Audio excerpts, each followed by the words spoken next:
Floyd and he was me, he wouldn't never have to fight again because that exhibition shit, as me being his little brother, hey, little bro, we finna do 10 rounds and we both gonna get 100+ million for it. Right. And we ain't never got to box again. Well, I already been getting these bets, but now it's time for you to get your just due.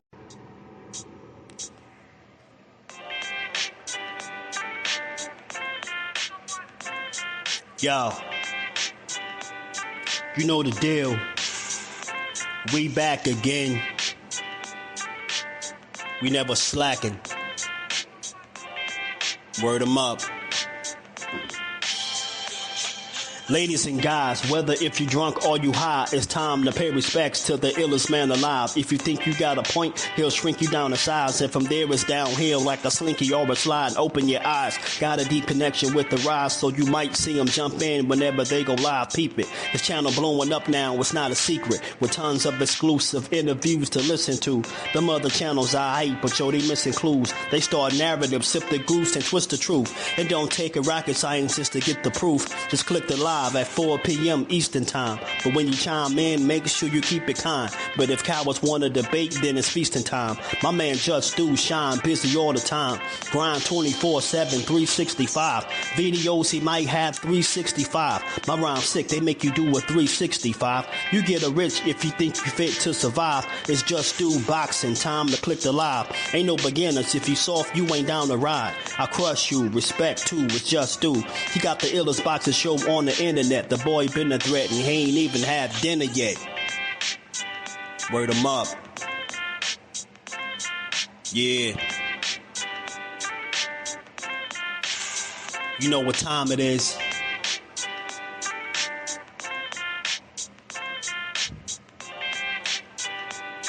$4 p.m. Eastern. Click the link.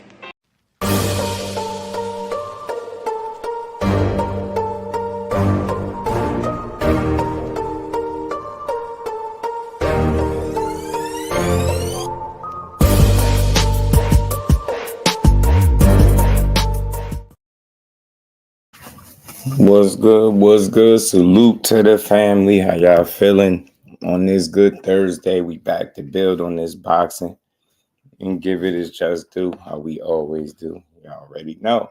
Smash the like button, sub to the channel, turn your notifications on. Come say what's good to the family. Become a member. Drop a super chat, cash app. Let's help the channel grow. Let's keep building, y'all. Shout out to the JBT family. We're hosting another meet and greet for the people. JBT is doing it again. Another meet and greet, this time in Brooklyn, New York, during the Tank Davis versus Lamont Roach fight week. Friday, February 28th from 8 p.m. until midnight. If you're planning on being in town for the fight, pull up on us at the meet and greet. Tickets can be purchased via Cash App at JBT Network 1. That's JBT Network 1. There is an early bird special for $20 from now until February the 1st. Then it's $30. That covers entry and food. There will also be a cash bar, so make sure you get your tickets early. Only a limited number of tickets will be sold, so make sure that you are in that number. Several door prizes will be given away. For more information, call 410-322-4365. That's 410-322-4365. And have a great JBT day. Brought to you by the JBT, Curtis Sewell, Treasurer. Shout out to the family, man. So y'all heard it. If y'all gonna be in the building, if y'all thinking about checking out the Tank fight, come pull up on us. Come show up. Come get some good food. You know, some good drinks. Most importantly, some good people with good energy, man. I hope to see some of y'all in the building. And we appreciate everybody that continues to support the movement, man. We're going to keep building one brick at a time, y'all. One brick at a time. Shout out to the fam. We're going to get to this box and know where we at on the likes. We at 1 million. Not yet. That means we got to keep working. Tony, what's good with it? Ace, my guy, what's good, bro? Yeah, we're going to talk about it, Tony, for sure. Cash Sports, what it do, man? My baby girl, Miss Jusdueboxing, is in the building. How you feeling? Opulent LDTV. What's good, family? How you feeling, bro? Kevin, what's good? Donnie in the building. Yeah, Judah did his thing. And my cousin working on one for me, too. He wanted to do one for me. So, Judah got a couple intros for your boy, man. So I appreciate him, man. Shout out to my guy. Yeah, man, I'm going to try to make it there, man. I got to just move some things around, make some stuff work. And I should be able to pull up, but I'm a definitely, I got your number. I'll be tapping in with you. Everything by John, what it do? Yes, sir. We gonna talk about it, man. Boots got a date. Shout out to the dopest moderator in the land, Melanin Queen. How you feeling today, Queen? Yes, early bird special, $20 admission up until February 1st. That is an important detail for those that's gonna jump on it. Come pull up on us, man. Come have a good time, man. Shout out to the Queen, man. But how y'all feeling, man? Let's talk about this boxing, man. Let's talk about this boxing. Alan, what it do, my guy? How you feeling? So, y'all, what should I start? Well, you know what? We could talk about Boots real quick, though, because, everybody been talking, man. Everybody's been talking about Boots and what he need to do and how he was a duck, this and that. Shut that garbage up. This is why I don't push duck narratives on my channel. You're not going to tell me he ducked Virgil Ortiz to fight a unification. Miss me with that shit. You see why I say these boxing fans are fickle, man? They switch up on you at the drop of a hat, man. They change on these fighters like the weather, man. I'm telling you, like the weather in Jersey, bro. I'm telling you, 1 minute they on you, next minute they not. Next thing you know, they calling you a duck. Everything but your name. I'm tired of hearing it. I don't want to hear no more duck talk about Boots. Shut it up. He made a good decision. This was a smart move. He stayed loyal to the division, and now it's about to pay off. I don't want to hear shit talking about he ducking a guy who team was on record saying they needed 36 months or whatever it was they needed to be ready for Boots. I'm not trying to hear that. He'll get to 54 when he get there. This is why I said, as a content creator, I support the fighter, bro. I support the fighter and his moves and what he want to do. And I'm glad this shit paying off. This is a good sign, not only for Boots, it's a good move, but this is good for Eddie Hearn, who people feel like don't really put American fighters in position. This would be a unified champion that Eddie Hearn would have if he can get it done. On top of that, he got Richardson Hitchens, who's also a world champion, that is being discussed about being in a unification too. So that's some good moves for Matchroom and Eddie Hearn, man. Good moves. This is how you move the fighters, put them in fights that make sense, that helps move their career along. And this is what I love for Boots, man. Cal Coolett, my guy. What's good with it, bro? Behind the Hands TV. What's good, Brody? How you feeling? Stop selling Nick Sacks today so I could tune. I appreciate you, bro. That's my guy right there, man. Bro, I love how Boots move. Everybody talking. He just quiet and work. That's it. You get me? Samuel, what it do? CJ, what's good with it? Gertz, what's good? Cornelius, what it do? Hold on. Give me a second. I got you. Y'all make sure y'all smash the like button, man. Let's build today, man. I will be dropping the link too, man. I will be dropping the link. We're going to build on this box. I got you. Give me 2 seconds. Yeah, I really had it at the Lithuania, bro. From Lithuania. 5'8", 68-inch reach, 30 years old, 15-0, 9 KOs. Let's go, Boots. And they already got it on the schedule. Let's go, man. It's real, man. It's real. Boots stayed down, and now it's paying off. Shout out to Killer Be Killed. That's me. What's good with it? Big Dre is in the building, my guy. How you feeling, bro? Shout out to the fan. Y'all make sure y'all socking the like button out, man. Support the grind because we're going to build today. But, yeah, like I was saying, back to this Boot smoke. This is great news for boxing. This is what you want to hear. And him staying loyal to 47 is finally paying off. And I know it's like he could breathe easy knowing that he back in the building. He got a date. You get what I'm saying? I believe this is going to be in Atlantic City, I think. I got to hold on. Let me see. Yeah, it's going to be in Atlantic City. Let's go, Boots. Let's go, Boots. Let's go, man. Let's go. And I heard that little slick talk that Mike Coppinger, that little comment that he made talking about Boots ain't really fought no high-level opponents. You know, Stan Jonas is dangerous. He got a chin and he can punch and all that. Man, we ain't trying to hear that. Boots got a chin and he could punch. What you talking about? You get me? You get me? Boots got a chin and he could punch. What you on about, man? I ain't trying to hear none of this Stan Jonas stuff. Man, it's about to be Sergey Lipinets 2.0. I'm calling it. Boots about to tear a hole in Buddy. He get hit too much for me. I like him, entertaining fighter, can fight. You know, I like him and all that good stuff. But nah, bro. Blunt Sports, my guy. Blunt Sports. What it do, my guy? How you feeling, bro?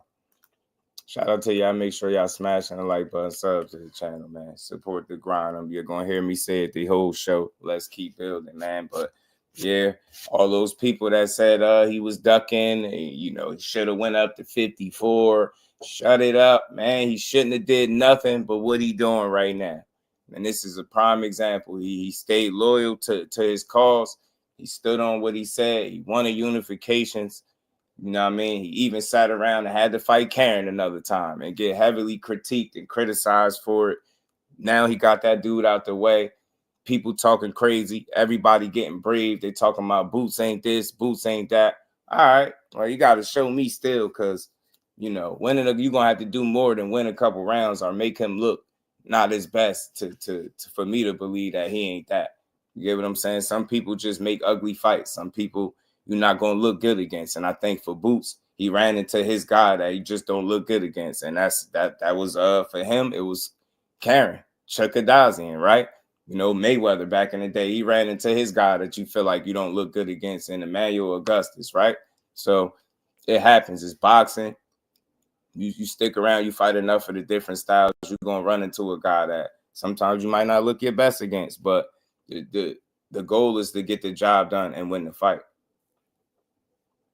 And regardless of what you say about his performances or what you think they was lacking, he was not at risk at any point in time at losing the fight. That's what I do know. You get what I'm saying? So that's water under the bridge. That's old work. Now we focus on April 12th, Atlantic City and the boardwalk. We got action. You get me? We Boots. We got action, Boots. We got action, man. Boxing with 2-4, crushed the legend. My guy, Jonathan 97. Shout out to Sam. So Stan Jonas could fight, but Gabriel Maestre was touching Stan Jonas up. In my opinion, Boots stopped Stan Jonas. I think so too. Everybody's favorite fighter can change their mind while everyone else are liars. You get what I'm saying, Cornelius? You get me? He should have been allowed. And it's crazy. You know what I hate the most for him? Like, he showed you who he was. He showed you. He never shied away from no competition and no challenge and none of that. This was legit the guy that was getting into fights and having double digit opponents say no. This is the guy that was having more than 10, 12 guys saying no left and right. This is the guy. This is still him. He is still him. Until somebody kick his ass and show me otherwise, that's what I'm standing on. You know what I mean? Boots is still looking like the man to beat at 47, straight like that. If he easy work, if he ain't who people say he is, then I should have no problem beating him. The champions should have no problems, no qualms about getting in the ring with this man. Get me? I'm happy for him. I'm happy for boxing. I'm feeling good about this year. I don't know, man. I'm feeling real good. I think this could be a really good year of boxing. It's starting off, to me, in a good fashion. You got Keith, one-time Thurman returning in March. Say what you want. I like that for Keith. I like Keith Thurman as a fighter. Hopefully, he still got some tread left on that tire because I want to see him put himself in position to be a player at 54 if that's where he's going to be at. That's what I want to see, man. Kirk Douglas, what it do, man? I mean, a hard fight for Boots, but I got Boots 10-round KO. Mike Ryan, what it do? How you feeling, bro? And look, that's what he want. That's what he need, right? Kurt, he need people to put up some resistance that's really going to push him and not let it be easy, right? And we figure Stan Jonas pretty much fit that bill, right? He's a guy that's tough, rugged. He can punch, right? He got a good beard. He could take a shot. He pushed the pace. He like to apply pressure. But all that shit to me sound good, but that shit respectfully tailor-made for Boots. I think he's going to be too athletic and too fast for Stan Jonas overall. I think that's what the problem is going to be right there. He punching with both hands. I mean, he changing levels. I think this fight right here from a style standpoint respect to Stan Jonas. I think this might be the fight where Boots show up and show out. You get what I'm saying? You might see that freakish athleticism that people be talking about with Boots in this fight. You might really see him show out like that. Don't be surprised. Don't be surprised at all if that's how he coming. And like I said, he's gonna remind me of something like a Lipinets, man. I'm telling you, bigger version of Sergey Lipinets. You know what I'm saying? And Sergey was tough. He had a chin. He could punch a bit, right? Battle tested. You know what I mean? Rugged guy, but just ultimately just not skillful enough. You get what I'm saying? And it's only so tough you can be when you getting cracked with flush shots, sharp, clean. You know what I'm saying? From both sides. So I'm looking forward to this. Big shout out to Stan Jonas, bro. Big shout out to him for saving the day, man, and helping Boots, move a step closer to his ultimate goal, which is to be undisputed. Not saying it's just going to be easier, and I ain't overlooking him for Boots, but I'm just calling it how I see it. That guy, is a very, rugged, tough, you know what I'm saying, got a beard and all that good stuff. He applied pressure, strong, sturdy, everything, right? It's just a good test. But he coming up off that belt April 12th, bro. Oh, he coming up off that belt. Oh, for sure. He coming up off that belt, bro. Boots taking that back to Philly with him. He ain't going to have a far trip. It's only in AC, taking that thing back to Philly. You know what I'm saying? Philly, y'all got one, man. Y'all got to be in the building, show up and show out. Show up and show out. We got some goofy-ish still going on for sure, Crush. You know how I go. TKO Boots, my prediction for sure, man. That fight might look like the Via fight. I'm telling you, something to it, something like it. I'm saying he has to. He's going to do him like he did Via, bro. I'm telling you, I feel like that too. Shout out to Joseph, man. What's good with it? Malik K, what it do, man? He said, you going to be there? Shout out to Cornelius. He going to be in the building. Big Bob in the building. What's good, fam? How you feeling? Y'all make sure y'all smashing the like button for your boy, man. We going to keep building, man. This is just one of the topics of a few that we're going to build on today. But again, unification, this starts now, man. This is where Boots' journey really starts. This should be, the continuation of his championship run, should I say. And this is going to be the most meaningful fight that he's had in his entire career. And like I said, I got to salute Eddie Hearn for, just picking up Boots and being able to get him this fight. This is what he needed, bro. This is how you grow his profile. If he one of the best fighters in the world, you got to treat him as such, and you got to make sure that you putting him in fights that would allow him to demonstrate and showcase that he one of the best fighters in the world. And I think when you get him in there with other champions and unification fights, sturdy guys like Stan Jonas, undefeated, don't have as many fights as Boots, but definitely rugged and is going to bring a test, right? He's going to put up some resistance. But like I said, just the number of fights that I've seen from Stan Jonas, it's the same thing. Like, I don't think a guy like that beats Boots Ennis. I don't think he's some devastating puncher or anything like that, although very strong guy for sure and can punch with both hands. But I just don't see him having like that crazy equalizer that, one shot change the fight type deal. For him, that's not his calling. That's not his, that's not his MO.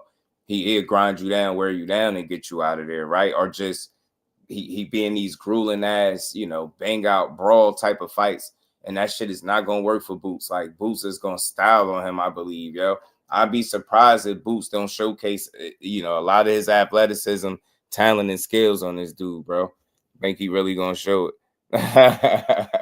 Man, y'all smash that like button, man. Yeah, we're gonna talk about that too. That was Julian Hammerhand Rodriguez. He did a podcast a few weeks back and he was talking about Tank. We're gonna get to that though, but we had to get to the real, that's a little hearsay, him talking some shit about Tank. But we're gonna get to that ghost.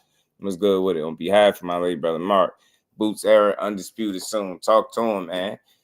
Shut up and let the business do business. We get a fight and we all want you. There you get me? When they stop one-upping each other on social media, bro, we get it. Shout out to my dog, my homie, my brother, Big Dre, man, in the Cash App supporting the grind, man. Much love getting it started in the building early. Shout out to you, bro. I got you. He said just to hear the clip. I got you. What? It's not funny. How am I supposed to get home? Hold on. Sit down. Hold on.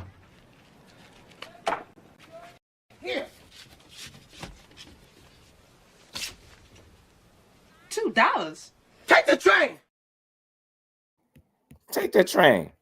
Shout out to my homie Big Dre, man. And he back in the Cash App again. He said, just to hear the clip.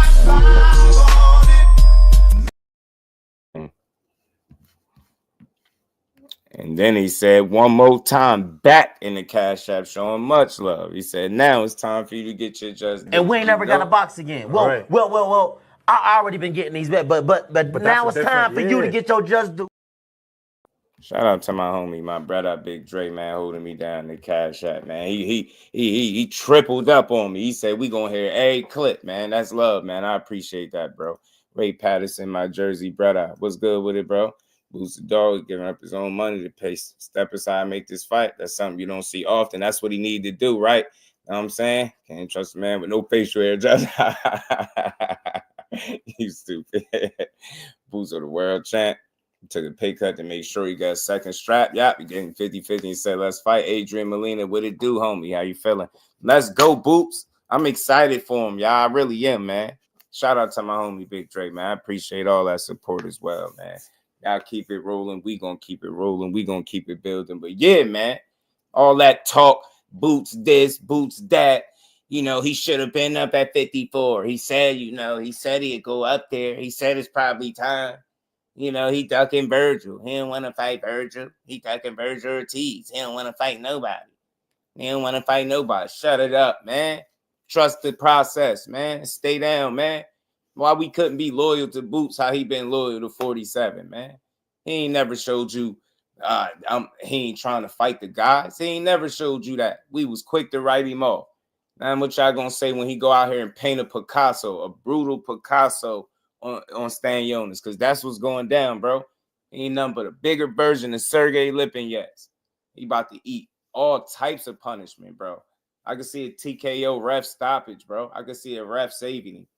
I can see the ref saving him in this one, y'all. I can see the ref saving him. You know what I'm saying? I can see the ref saving him. I can see the ref saving him. You dig me? Shout out to Zab Judah, man. I see him reposting my Twitter post. Shout out to Super Zab Judah. Definitely one of the best left hands in the business, Who's finding guy Virgil Ortiz 2 years. He gonna do it for a belt. Get me talk to him, Ghost. He about to polish him up. He about to do what Virgil Ortiz was attempting to do. Getting there with Stan Jonas and punishing. Because that what Boo's about to do. We ain't about to play. We not about to play with this, ladies and gentlemen. We got a fight on our hands, but he about to kick his ass. He telling me, sorry, not sorry. He got a belt. He undefeated. He willing. He able. He said he'd fight Boots. And what do you know? We got to fight. Big shout out to Stan Jonas for not being a diva, for not trying to hold on to the belt, for not ducking smoke, for being about exactly what he said he about. He said, I'll fight him. I'm like, you get me? You feel me? Thomas Hill, my brethren. What's good with it, bro? How you feeling, man? What's good with it, family? We ain't never got a box again. It. It's time for you to get your just do. That's a classic clip, man. It's always going to be classic. Classic clip. But yeah, man. Happy for this man. Let's go. Bigger Stan Jonas. Like I said, bigger Sergey Lipin. Yes, respect to him, though. He tough. But I don't think tough going to be enough. I feel like Boo's just athleticism, speed, talent. It's going to be too much. I think it's speed, reflexes, power, the combination of everything that Boo's bringing. I think, overall athleticism is just going to cause problems for Stan Jonas. I don't think he's been in the ring where anybody remotely is athletic as Boots, right? And Boots be having fun in there. Like, how you hear fighters say, man, I'm just going to have fun in there. He really be having fun. Like, it get to a point in Boots fights where you look and you be like, yo, this dude really having fun in here. Like, this is the hurt business, and you could really find and point out certain moments in a fight where he truly enjoying it, having fun, and that's when it's dangerous, bro. He one of them. He one of them dudes that enjoy inflicting punishment and beating you up and knowing you can't do nothing about it. Telling you, bro, like this man, I'll never forget that move he made against Villa, he put himself in slow motion. He put himself in the matrix, bro. Made him miss and then caught him with a shot. I'm like, this is ridiculous, man. That's who he is. That he's still him. You know what I'm saying? He's still him. He had to get Karen out the way. I doubt if we see Boots look like that in another fight. I feel like he's gonna put in more work. He gonna be sharper. He gonna get right. Him and Bozy gonna cook in that gym, man. They got some good talent over there that they working with. I know he getting some good rounds in, some good sparring. All that shit matter, man. Boots is on his way, man. This is the continuation, like I said, y'all, of his undisputed run, I believe. And I truly hope for his sake and for the sake of boxing that politics don't get in the way. You know what I'm saying? God's up, what it do, family? How you feeling, bro? And check it, y'all. Check it. Everything happened for a reason. You know, initially it was Brian Norman and Boots negotiating, right? And everybody wanted to see that. And people were, you know, coming to their different conclusions as to why that fight didn't happen. But I always say, I look at the glass half full, and maybe it may be that fight not happening at the time between Boots and Norman created this opportunity. Now, Norman got work with Derek Cuevas. I'm picking him to beat him, whether the fight going to be tough or not. I think Brian Norman going to get it done. He's going to hold on to his belt, which is great for boxing. We all should be rooting for Brian Norman to win his next fight. And then we getting Boots, Stanionis right here in April.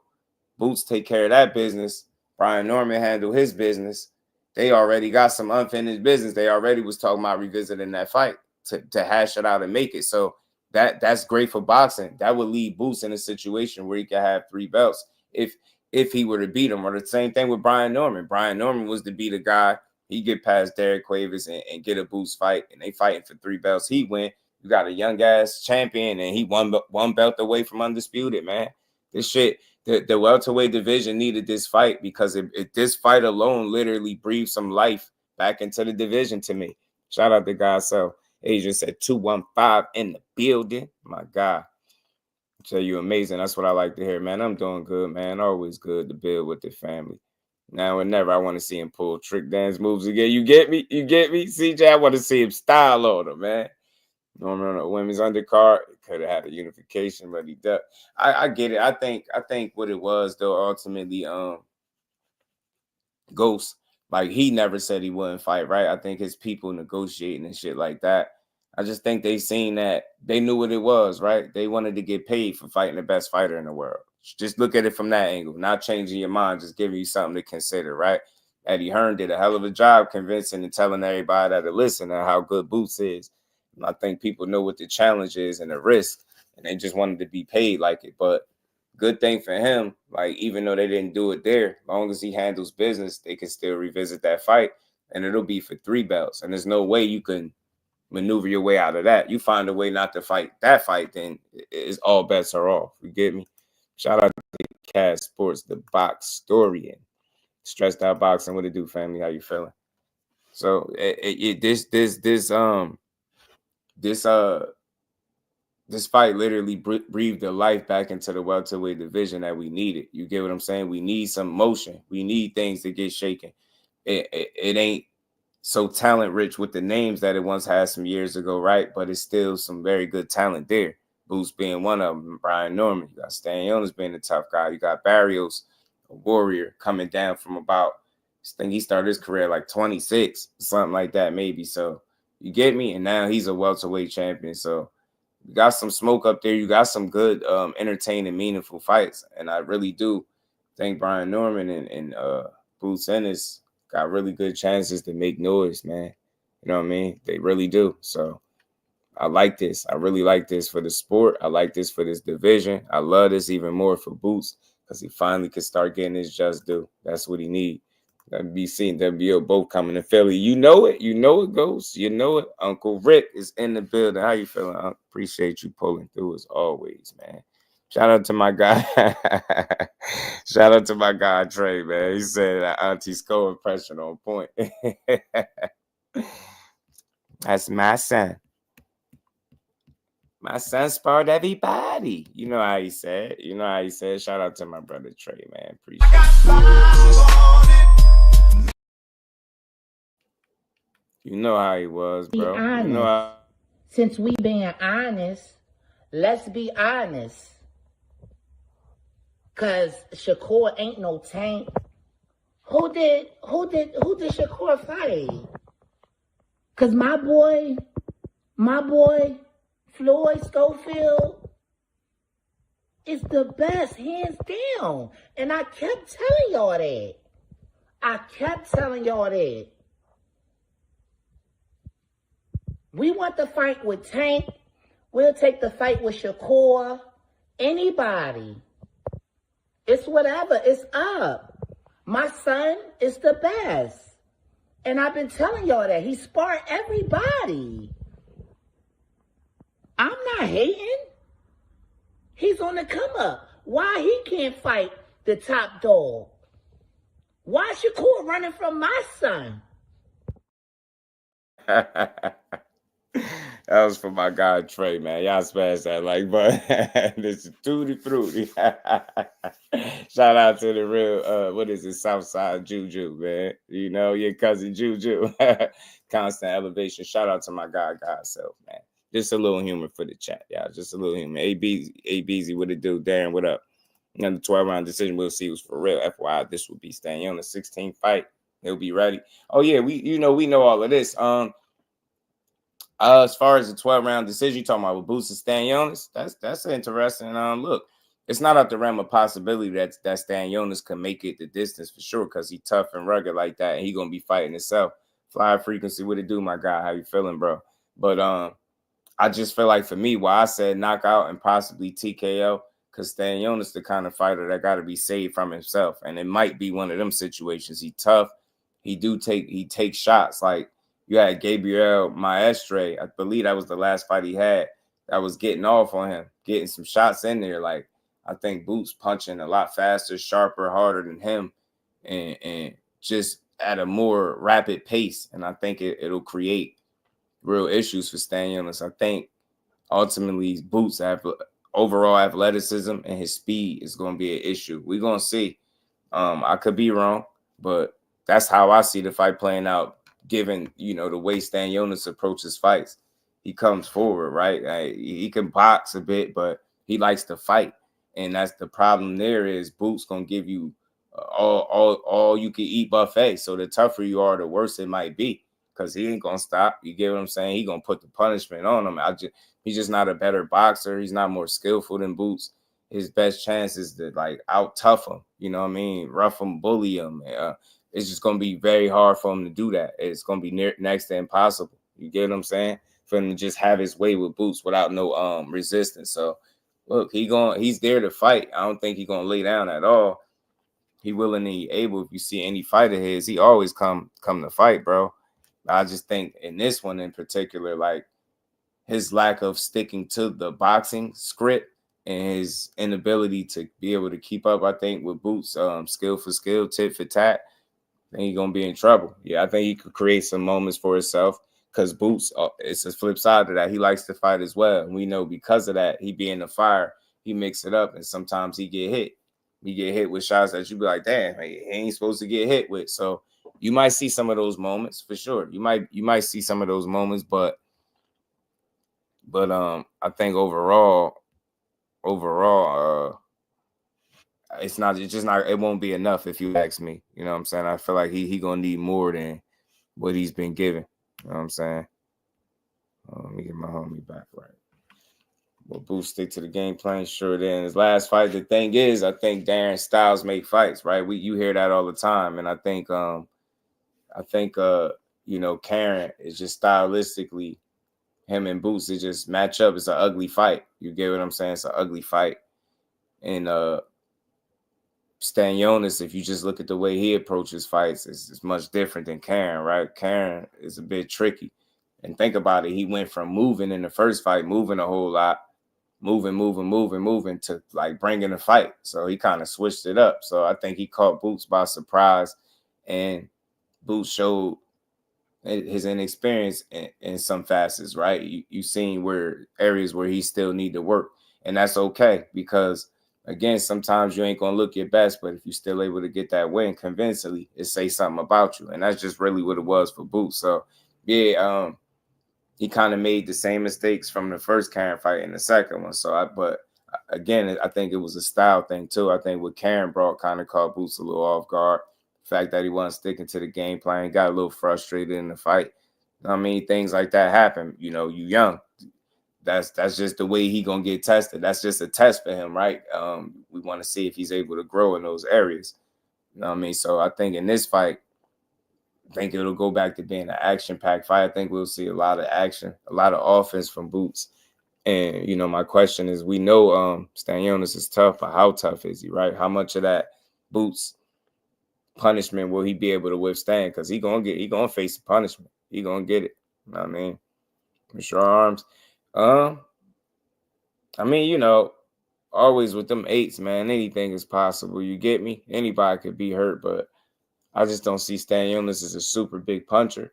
And I don't know if you've seen his last fight, but look how competitive and close it was. You get what I'm saying? Gabriel Maestre, I think, had less fights than Stanionis. And he gave him a pretty damn good scrap. You get what I'm saying? So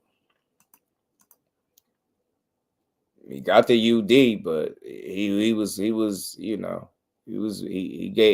created some moments for himself. And I just feel like you got to think Gabriel Maestre was like, he's 6-1. He came into that fight with 7 total fights with Stanionis and was able to push him and give him that kind of a fight where he wasn't able to just dominate.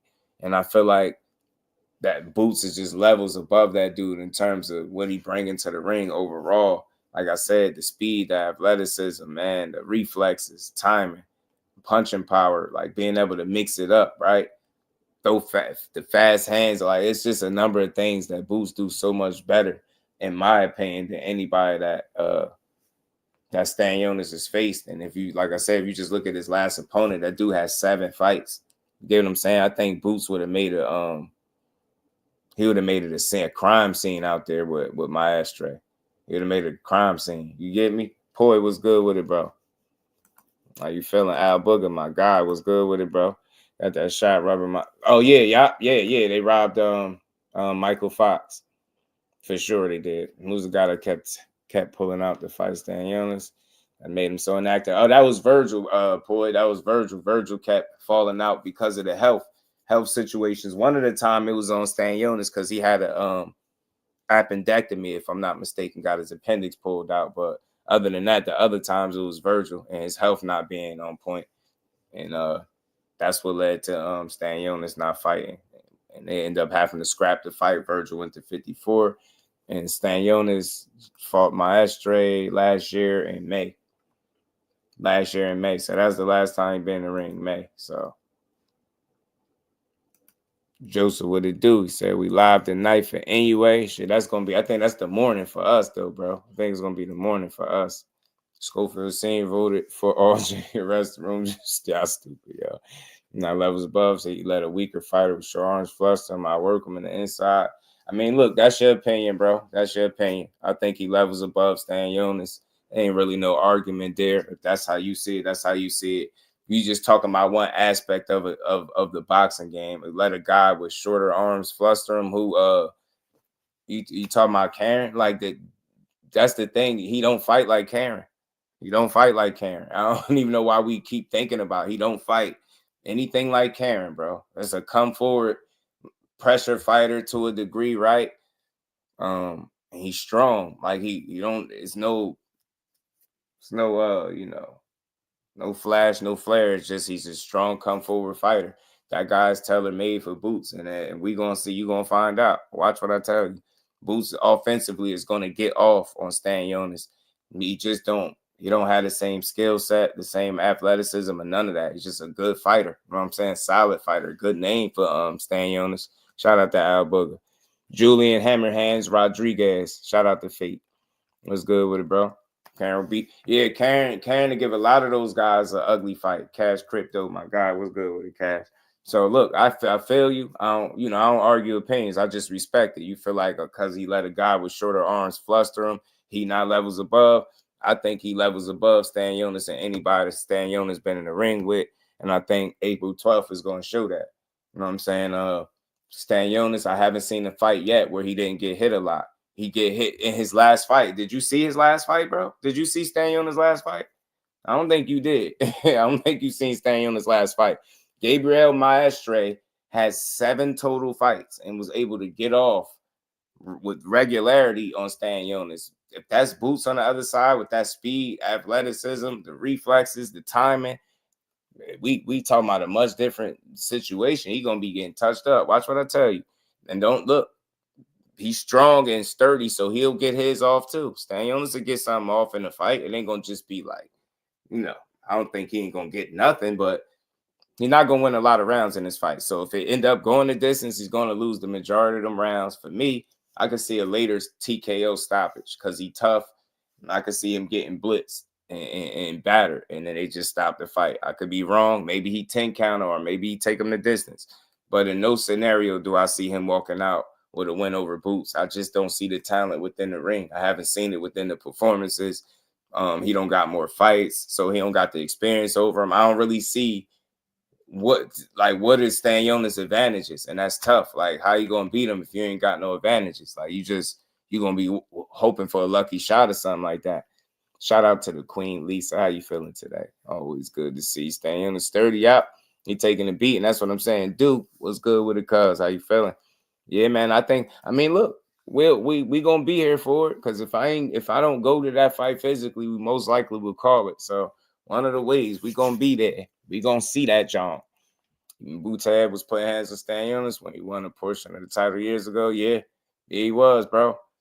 I don't shit about Boots. As soon as Boots stop him, yeah, they gonna have to. I think he stops from Kurt. I think he just, like I said, I think he get hit too much. And I haven't seen a fight where that haven't been the case. He just get hit a lot. But shout out to all of y'all that was calling Jerron Ennis a duck. That premature duck talk. Now he got a unification. So let me guess. He ducked Virgil Ortiz with nothing on the line in a weight class that he wasn't at, right? To fight a unification in a weight class where he is at, where he's been saying all along that's his dream and focus. I'm trying to understand why people just didn't try to believe in this man. You get me? Big shout out to Boots, his team, Eddie Hearn. You did your man a solid, man. You did right by your fighter this time. You got it right, Eddie. And Eddie Hearn low-key might be on a little roll, because if he can get Hitchens in a unification with Teo, he cooking. You know what I'm saying? He cooking. PGH Big Dog was good with it. Yeah, none of that stuff. Like, the problem with that. You can't just measure his number of fights and say like, oh, Stanionis is his biggest name. You know what happened with the situation. And Matt, put yourself in Boot's shoes. He was willing at any given time, if he'd have been given the opportunity, shout out to Damon, to fight either Bud or Spence. Their situation led to both of them being out of the division. So that takes those fights off the table for him. Then I've always felt like his fight was Virgil Ortiz. Virgil Ortiz's health ended up leading him out of the division. So that left the names as far as Boots out of there. So it ain't about the names. It's just about making it count at this point, right? You don't have the big names down there at 47 that we had some years ago. And the two biggest names was tied up for a while. And that shit like threw off the motion that I think 47 has. So now you just now seeing it kind of get back, and Boots is in position to breathe all the life back in the 47 that he need to before going up. You get what I'm saying? It wasn't that he was ducking and maneuvering around people. He just wasn't given the opportunities. Some people are given the opportunities at different points in their career. You've seen it with Boots. He just stayed down, stayed loyal, and now it's about to pay off for him. And the only thing he got to do is take care of business April 12th. You know what I'm saying? So that's how I look at it. I got Boots stopping 90% of these come forward fighters. You need more than that to beat Boots. That's what I'm saying, bro. That's what I'm saying. I think you do. Mr. Empire was good with it, man. Shout out to my brother, Thomas Hill. Meanwhile, Brian Norman's fighting an undercard. Daddy about to get his ass kicked by Greg Hackett. But look, yo, low key, that's one way to look at it, right? Maybe that happens, but all Brian Norman Jr. got to do, Al Booker, is just handle business against Cuevas. You handle business there, and you assuming Boots handle his business, right? They gonna revisit that. They can revisit that fight with 3 belts. Like I said, that makes perfect sense. And that's great for Boots in a way that he was able to get somebody else in there outside of Brian Norman, because the interest as far as on their end, Brian Norman said out his own mouth, I done had him on the channel. He want that smoke. So he want to fight Boots. So he said he was slipping on his pimping a little bit. That's his fault. He said he about to get back on it. He locked in. Said he about to handle business against Cuevas. And he coming for them titles as well. So Just because it didn't happen the first time around, don't mean it can't happen on the spin back. And it might be better. It might be better because it allows the young Brian Norman to get a title defense of sorts, right? Another sturdy test in Cuevas and get a little more experience before going into a fight like that with Boots, right? It's always more than one way to look at something, right? You know what I'm saying? So initially, it's a missed opportunity, right? But if he can handle business on his side and everything go right with Boots, like I said, that opportunity to fight is still there, and for even and an extra belt on the line, which will probably lead to some good money for both guys. You get what I'm saying? No evidence what it do, family. How you feeling? So I like it. I kind of like it. You know what I'm saying? I like how things look like they falling into place a little bit, and that's all it took, man. That's what I kept saying all along. All it took was one for Boots. All he needed was one, bro. All he needed was one. That's all he needed, bro. All he needed was one opportunity to get his foot in there, one unification. And I think that keeps the door open, because there's no way that you sitting there with a title at 47 and you don't want an opportunity to fight for 3 belts. You get what I'm saying? Especially when it would be Boots that did the heavy lifting in that sense, right? So I'm all for this. And McQueen, what it do, my guy? What's good, Professor? So Cuevas is a good scout for Boots.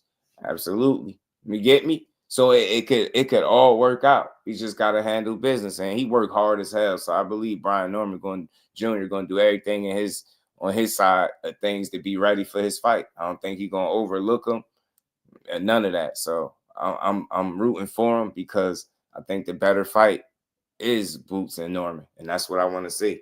I mean, I think we all should be pulling for Norman in his next fight as well as Boots, because we just want to see what will look like the more entertaining fights that 47 got to offer. And no disrespect to Cuevas, it's just, Norman, some history there. We want to see that.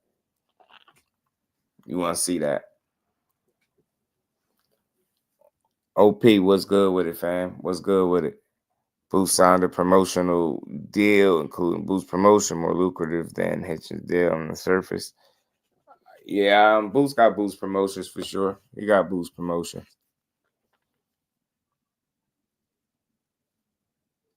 Size, athleticism, not as sharp as Boots, though. Yeah, but it's a good look in preparation. Absolutely. So you get what I'm saying? It's a means to an end. You get what I'm saying? And it's not all bad. It don't have to be all bad. I know on surface, like when you see it, you like, damn, you had an opportunity to fight him, more money and X, Y, Z, and you didn't take it. Yeah. We know why. Ultimately, they couldn't come to terms, so they went and handled other business. But I think that opportunity right there allowed this one to take shape. Now you got Stan Jonas in the mix, which is April 12th. I love it.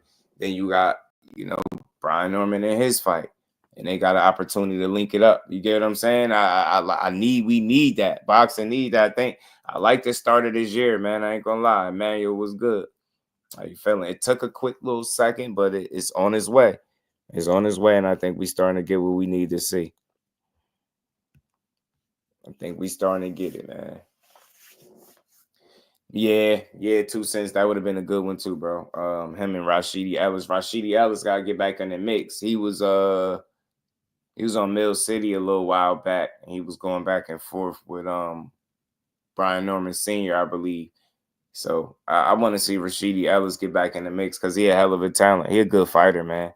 Good fighter, entertaining fighter too. Definitely entertaining. Good for boxing. Good for boxing. He got to get back in the mix, man. But he looked like he picked up some weight, so he looked kind of big. He like 47 might be a thing in the past for him. I don't know. Hell yeah, for sure. So yeah, man. We gonna get to that Julian. I'm gonna pull up the interview from Julian Rodriguez. He a boxer. He a fighter. But I'm thinking he talking about some old stuff, but my thing is, I don't know why he decided to talk about it now between him and Tank. That's what he said, but he said he got the footage. He just waiting for the right time to drop it. And I just think it's a matter of attention, right? I ain't knocking it. Some of these guys got to do certain shit to get people to turn their way. Julian, what's his name? Julian Rodriguez. He's a decent fighter, but I forgot who made him quit on the stool. I think he got one loss, but I think somebody made him quit on the stool, if I'm not mistaken. They robbed Rashidi. Yeah. He could have did a better job in the back end of that fight, managing that fight, but I hated it. Shout out to KO. What's good with it, bro? There's a good look for Boots. Yeah, he said I was mad. It's him turning down Virgil. You get me? You get me? You feeling me, KO? He got Hail Mary. It was Jose Pedraza. It was Jose Pedraza. Appreciate you. I knew y'all was gonna remember. I couldn't remember. Jose Pedraza, right? I'm gonna play it for y'all though, Judge. You know how it is. They got footage to build their name, and that's all it is. That's why it's fair game, bro. It's fair game. I just know it catch people attention when you say Tank got dropped and beat by somebody, right? He like, yeah, I beat Tank twice. He was talking his talk too. He's like, I got the footage. You know what I mean? He was like, it was the delayed reaction. Watch, we gonna get to it in a second. Y'all make sure y'all smashing that like button for your bro, man. We gonna keep building. We gonna get to it though. We gonna get to it. But yeah, man, I just wanted to make sure I gave Boots in this fight is proper just due, man. This is exactly what he needed. And it makes everything every decision before this, I get it. I always felt like I understood it, man. He just was stubborn about what he wanted, and now he getting it. I think he gonna make the most out of it. And I swear, man, I just hope for his sake that politics move aside and let this man be great. Because I'm telling y'all, I keep saying it, in a perfect world, it's lining up perfectly, yo. Go beat up Stan Jonas. No disrespect to him, but Styles make fights, skill, talent, all that shit go to Boots. I don't really see no advantages for Stan Jonas. He ain't even got experience to fall back on, right? And he a bit older. So nah, what is Stan Jonas, like 30? Yeah, he's 30. Boots what, 27? Yeah, man. Nah, I don't see no advantages for him. I think he gonna polish him off. I do. In the history of sparring, that's because that's all he do, bro. Everybody beat him in sparring. When is Brian Norman coming back? I forgot the date with him and Cuevas, man. I believe he got a date already, though, if I'm not mistaken. But B Norman gonna be back, and Tay was good with it.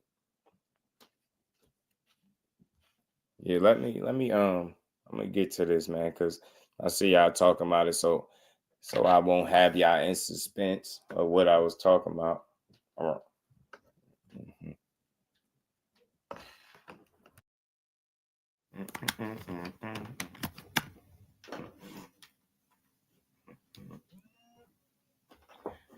I'll just make sure y'all hit the like button for you, bro, man. We gonna keep on building.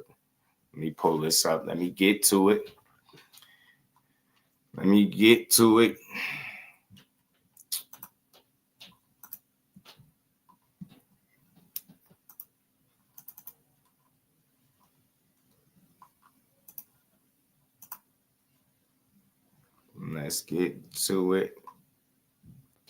To the John Ronnie Show. First question, why do they Hammer Hands Rodriguez? Let me get this off of here real quick, y'all.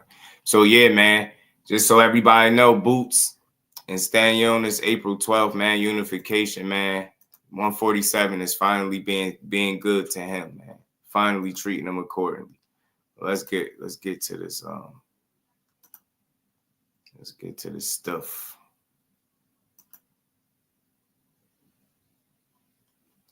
Speed it up. If things are going bad, that's going to cause some frustration. If things are going well, it's going to cause more corruption. So like, it's just, you got to really, it's almost like all this noise, you just can't listen to any of it. You just got to head down and train. And yeah, that's what you think. Right. That's how a fighter should think. But then like, if you don't focus on the hoopla, gimmicky shit, now they don't look at you like you're something they want to invest in. Understood. Okay. Are you actively looking for fights right now?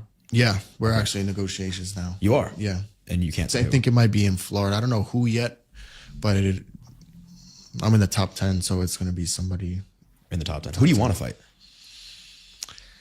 This doesn't make sense for me to call anybody out right now. Yeah. But I want the top of the division. I'm trying to get to the top of the division. Right. You know, it don't matter who it is. It's not a personal thing for me. Mm-hmm. Now, again, because it is, and it seems confusing for everybody. You, let's say, win the WBA belt. Do you then go to like a WBC and say like, hey, I want to fight that champ? Yeah, like once you're starting to win belts and things like that, like it all depends on who's your promoter and things or what they have.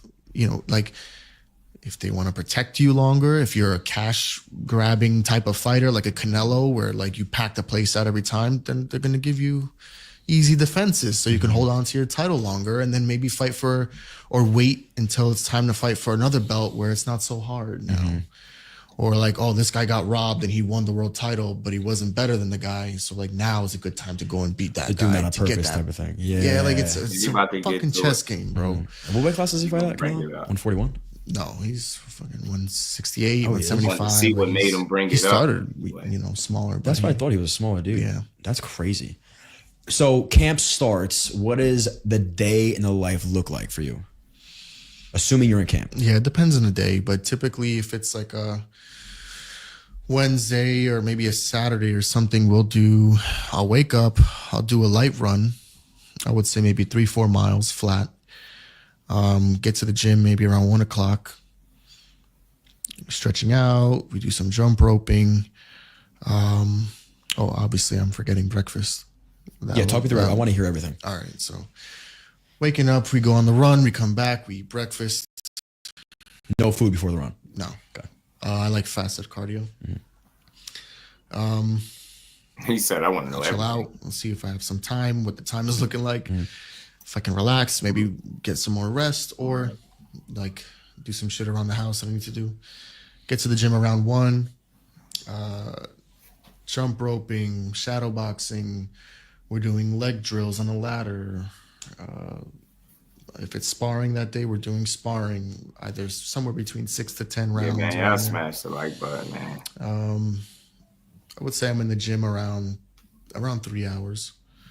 Heavy bag, pads, exercises, maybe some sit-ups, pull-ups, things like that. It's nothing too crazy. It's just a matter of keeping it very structured and consistent. Yeah, because at this point, you know how to box, right? Yeah. Like obviously you are where you are for a reason. Does it mean that sparring is almost, not that it's watered down, but like are your sparring partners there for a reason? Like they're not trying to take your head off, right?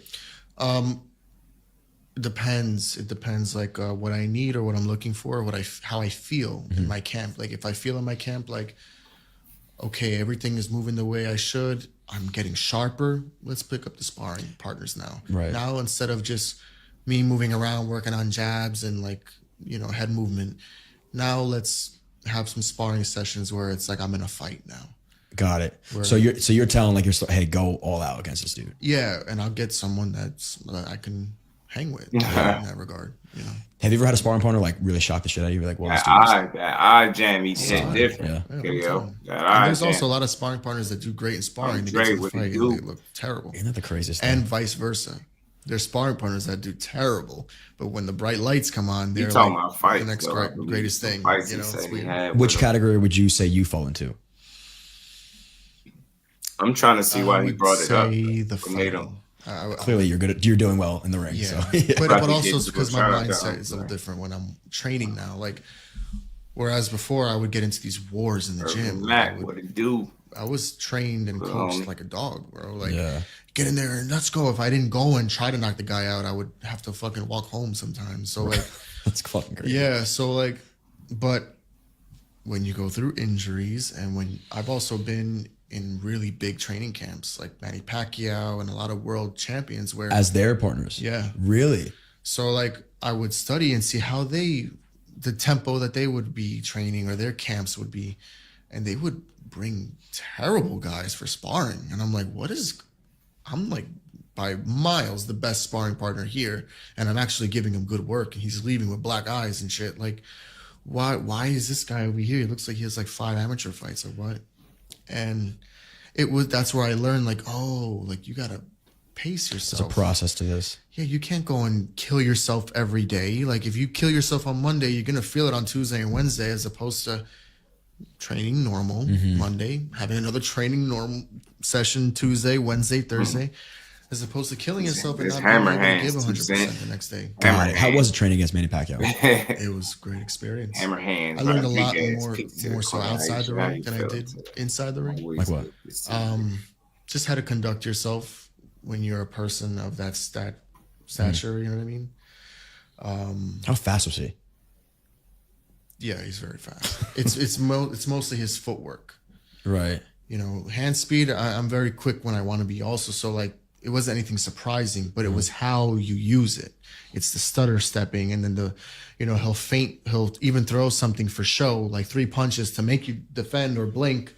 And then like he'll step around you, and then like when you open your eyes again, he's over here. Then when you look, then he throws 7 on you. So like it's like how he sets it up. That's what makes him so good is his setup. The setup. He also naturally has heavy hands, but he focuses on hand speed. So like if he were to focus on power punching, like he'll start hurting people. Okay. You know, but he's just naturally heavy-handed. So when he focuses on hand speed, the power just comes with it. Understood. Who was the hardest hitter you've either sparred with or fought? Oof, hardest hitter.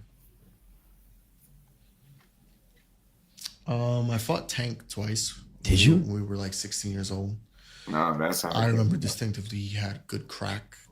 Like there's 2 types of power. There's like a thumping, thud, heavy power shot where it's not explosive and it's just like, damn, that shit feels like a fucking horse kicked me, you know.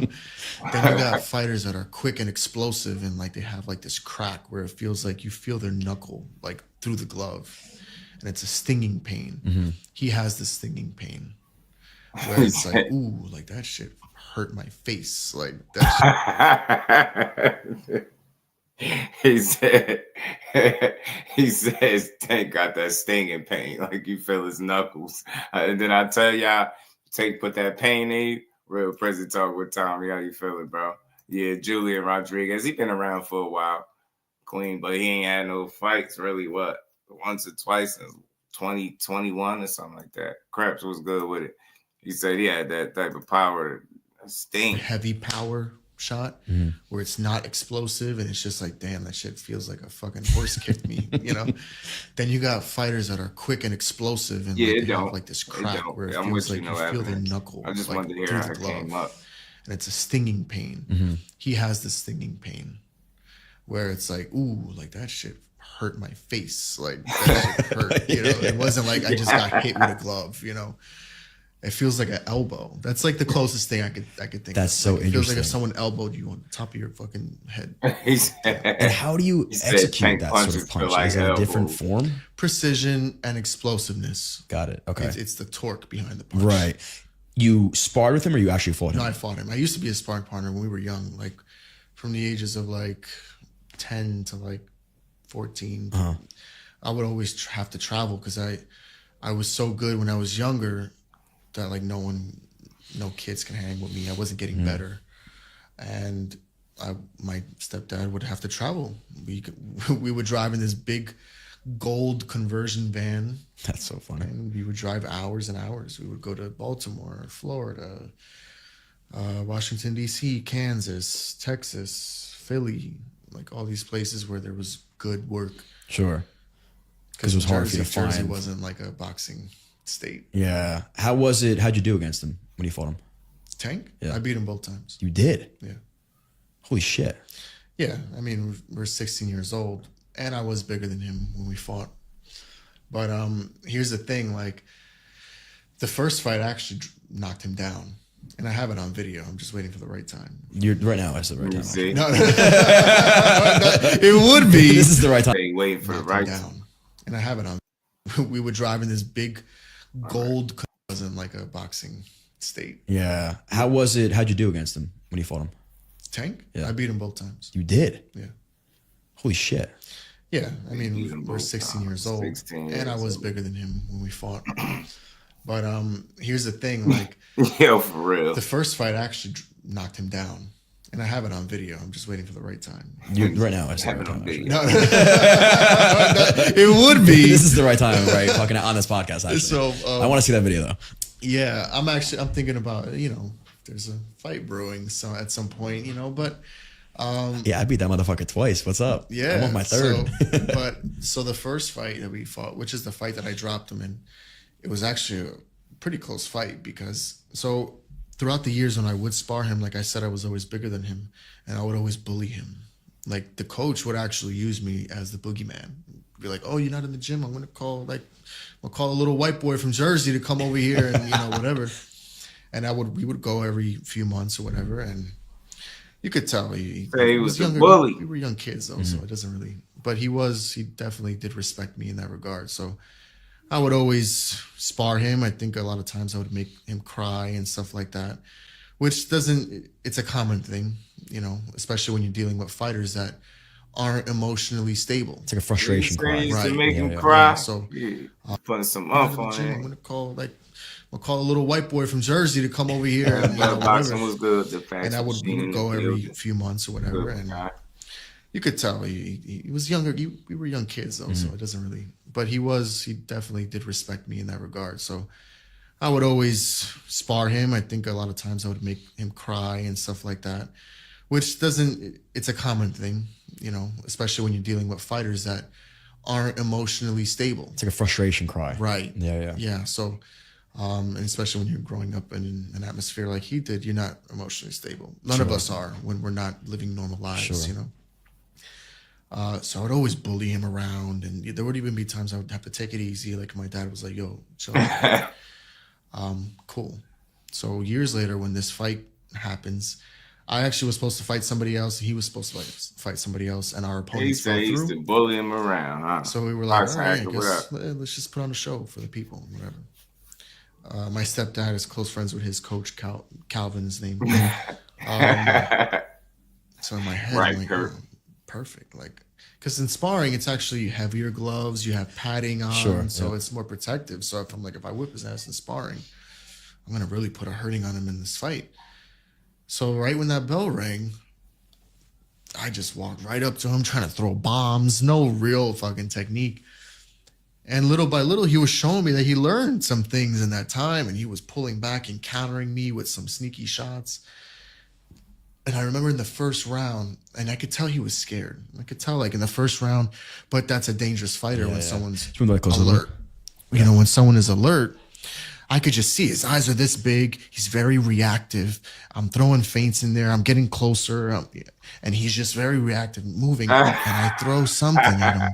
Right up. And right away, he slips and comes with an uppercut right in the middle. Good, and I remember that it hurt so bad, but it was like an annoying pain. Like, it didn't stop me and to make me go like, oh, shit. Just walked right up to him trying to throw bombs. No real fucking technique. I smashed that like button. And little by little, he was showing me that he learned some things in that time, and he was pulling back and countering me with some sneaky shots. And I remember in the first round, and I could tell he was scared. I could tell, like, in the first round, but that's a dangerous fighter when someone's alert.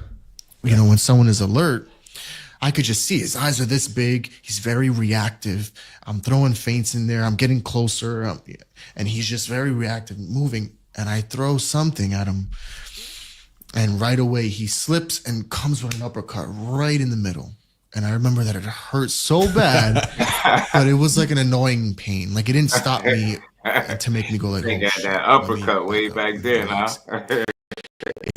Got me where it was like, ooh, you little motherfucker. You know what I mean? And it made me like come in more like, all right. I thought we were, you know. Yeah. And I hit him with a shot and I dropped him in that fight. Hit him where?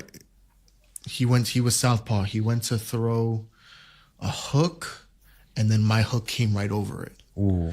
So like, he went to throw something, boom, boom. So like, it was like the timing was perfect. Right. And he went to step back to move away, and then he dropped. So it was like a delayed reaction. Then he got up, and his headgear was like slightly knocked off. Oh, right, because you're still, okay, got it. So like the referee's counting, and he's stomping his legs because he had no legs. So he's stomping his legs trying to get his feeling back.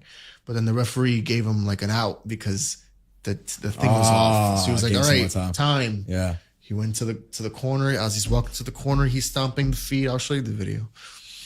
He's stomping his feet and everything, and then cool. We went back to fighting. It was a back and forth fight.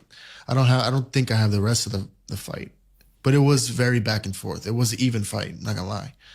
The second time around, it was like 2-3 weeks later, and he 2-3 weeks later, you fought him again. Yeah. Why? Amateurs, why? It's a weekly thing. Right. You know, maybe it wasn't so. I would say maybe about a month. Whatever. Yeah. And he came down again to New Jersey. I think we were fighting in Passaic. Maybe, was it at the Venetian? I don't know. It was somewhere. It was some banquet hall. And he literally trolled me the whole time. Really? I didn't understand that at first, right? So I get there. Now this fight, I was nervous, dude, because I'm like, damn, I know what he did last time. Like, He's coming correct. yeah, this is gonna be a tough fight. Like, I was nervous.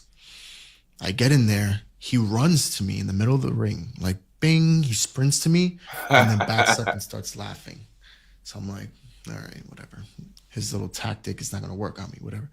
I'm going in there. I'm fighting. I'm trying to fight him, and he's just. It's not even boxing. Like, he's just running. And I would corner him. I would chase him down, throw a combination. He would block, get out and laugh. And that was for fucking the whole fight. And after the fight, I won, whatever. It wasn't much of a fight. And afterwards, my stepdad and his coach, like, we came together all to, you know, say, what's up, good fight. And his coach was like, man, you know, we got that big tournament in a week. He's talking about the Junior Olympics at the time. Okay. So, you know, we got that big tournament in a week. This is just, we're really here for sparring, bro. We're not trying to get into another dogfight a week out from this tournament. Wow. So I was like, I be liking these little backs. like, I didn't process. Right. I thought we were supposed to fight, like, you know, and that goes to show you my mindset at the time. Like, I literally thought and was bred and coached that, like, every fight was like a dog fight.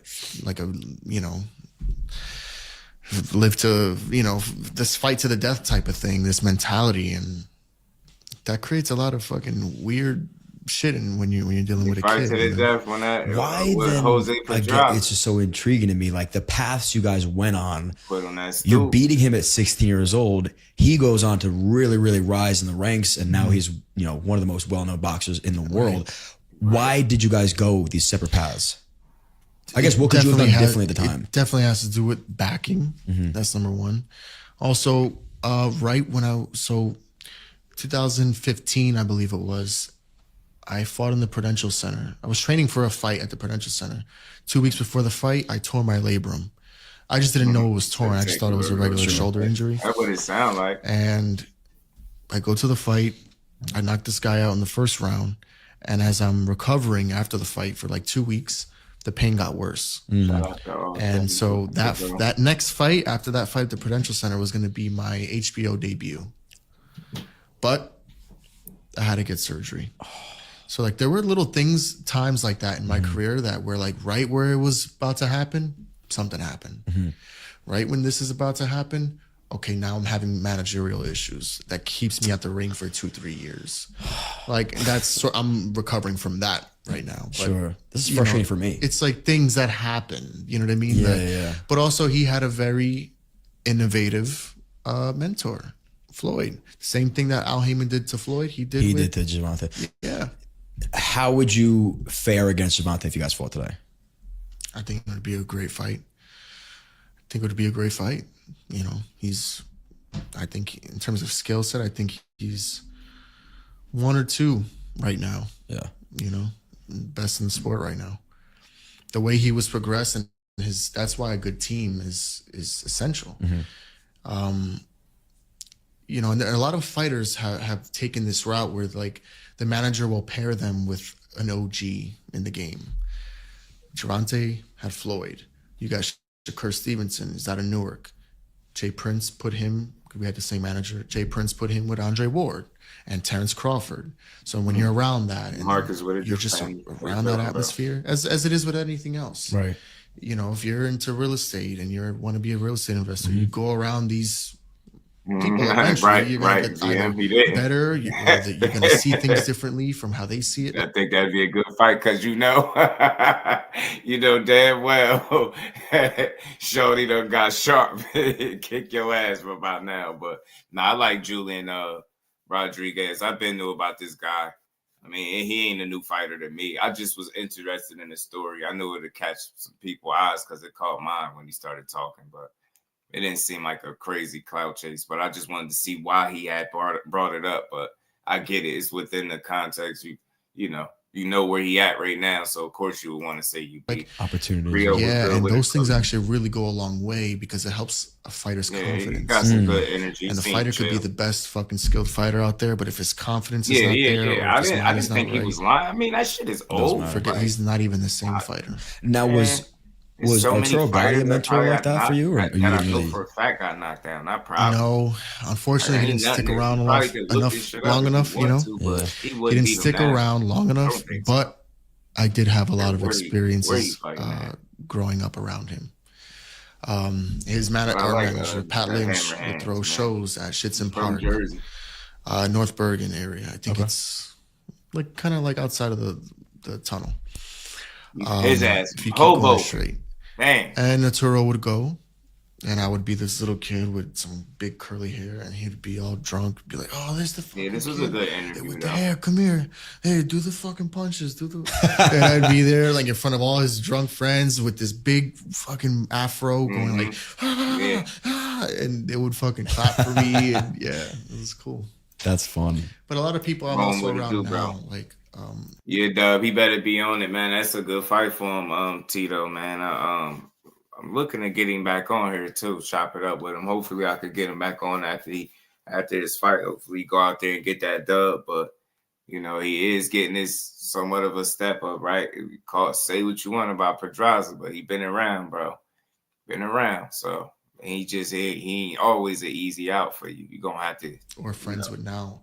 Make him feel like he done. Stories. Retire. I hear a lot about Forever G's what it do. There's so many parallels between his story and my story, and children, and dealing with toxic fucking women and things like that, and how that really affects a person or a fighter, you know, in general.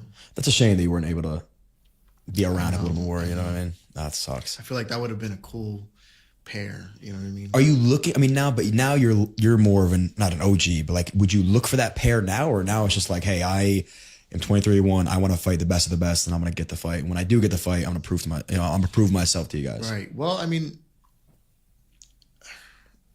I've been around a lot of these guys. You know, a lot of world champions. Danny Garcia, you know, Manny Pacquiao, Provodnikov. You got Kendall Holt, who's right here in New Jersey. You got Shakur, I spent a lot of time with when he was young, you know. Just around a lot of these fighters. So I kind of know where I'm at, you know. But what I would take away from that would be feeling like I'm in a wolf pack. Yeah, you know what I mean. Yeah. That really you're around does. The greats, yeah. And I was raised that way. I was coached like that. I was always the head of my team. Mm-hmm. My stepdad had a whole team that was ranked nationally, you know. Yeah, it seemed like a pretty cool interview, but I just wanted to see what he said, what he was talking about as far as fighting Tank. He was talking about something back in the day, and I figured this came across my timeline or my feed because he got a fight coming up more than likely. It had to be something like that. I don't, because this ain't something I searched for. It's just something I came across. I had a shorter clip, but I went and found the actual interview and see how recent it was. It wasn't too long ago that he went up here and did this. But he's a solid fighter, but he ain't had what 2 fights since getting stopped by Pedraza. He got stopped by Pedraza back in 21.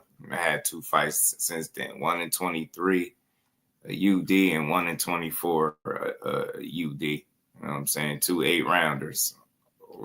So he got to get himself back in the mix. He got a good record.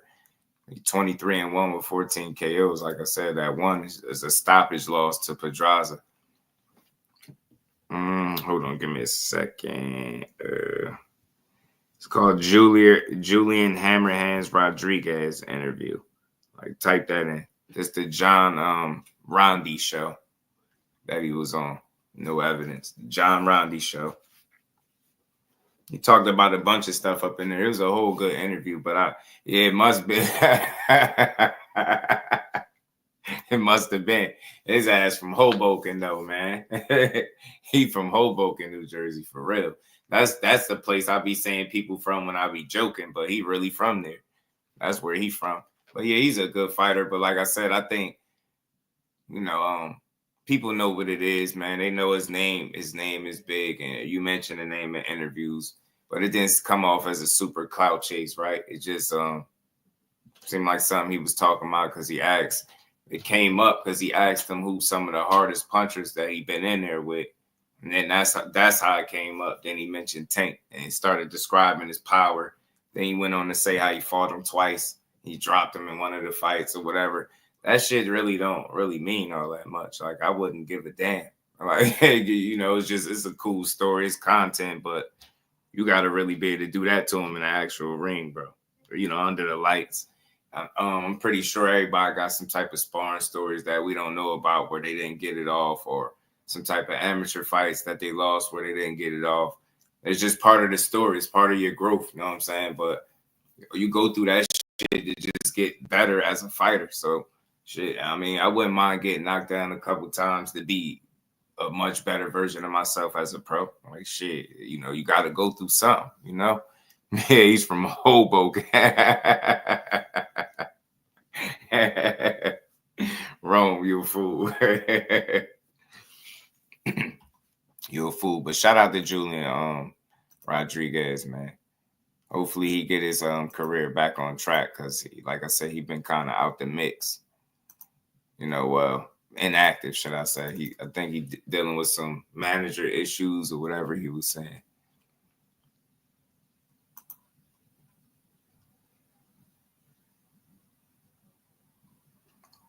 We gonna keep on rolling. Woken is nice in some areas, yeah. Said with him. Man. This y'all mans, yo. Somebody come get they mans, bro. Somebody come get they mans. And I ain't talking about Tank. Come get yo, straight up, he wanna be Prince so bad, dog. Oh, yeah. That man wanna be Prince so bad. I can tell you, sir, that he's bro. At this point, he looking like Freddie Mercury. Hey, yo. Bro ass said Tank looking like Freddie Mercury. Bro. Man. You see the people that was backing him up. Now come on, man. You know he was perming his hair so he could do his cornrows. You guys don't know nothing about when people do their cornrows. They gotta perm their hair first. Word, damn, they even get to that degree, that specific. Yo, Gervonta Tank Davis fan, just it looked like you talk about Tank, it's like you talking about somebody's mother. They come out, bro. Bro, that's not your man's, yo. Right, relax, man. Yo, he the type of man's that will fuck your girl, man. Like, and still y'all would probably support it. Like, y'all see. Yeah, like at least it was Tank. I cannot wait, bro. Hitchens. I cannot wait. Hey, yo, we just want Tank to step up and fight these challenging fights. We know his skills and talent. Everybody would have boxed. Absolutely. Yo, he got a good style. He got a good style. We just now want to lace him up. That's it. Yeah, that's all, man. We just want him to join the dance. We want him to go to the prom. That's all. Yeah, bro. Pull up to the prom, man. Everybody else, we be dancing after that, bro. Yeah, man. I think a T.O. versus Tank, man. Shit. Yeah, man. Madison Square Garden, T.O. That'd be cool, though, if he called me out. That'd be awesome. Because he said he got a surprise of who he going to call out. He did say he was going to smack you, though. This is T.O. I'm gonna slap the shit out of him when I see him. Why is that, Tank? I'm gonna really slap the shit out of him when I see him. Nah, but I'm gonna catch a charge for real. I'll fucking go crazy. I'll go crazy. Send it in the ring. I'll go batshit crazy. Ain't nobody touching my face. Just like that batshit crazy on Crawford. And never. Yeah, I don't like that shit. Can't touch me. Don't touch my face. I'll go crazy. I don't care. You smack this finger out there. Crawford mushy. Smack the finger. Smack that. You ain't go I don't crazy. know why people get so I guess because the way he looked, but fuck that. Man, I don't care who you are. That's just who I am. I don't care. Get that boss out of here, man. Get him out of here, man. Listen, T.O. been doing a lot of talking. Shout out to Punch Drunk, do your thing, but T.O. just be babbling, man. He get up on there and be babbling. You ain't going crazy. You be doing all that talking. The reason why people be talking about slapping you because you ain't been keeping it boxing lately. And that's the only thing I don't like about T.O. I like when he keep it boxing. I like as far as you feeling like you want to call people out and you could beat them in the ring because you're supposed to do that. I never knock you for doing exactly what you're supposed to be doing in terms of like, you know, calling people out, you know, inside the ring. But it just be a lot of clout chasing. Like he a lightweight. He a lightweight.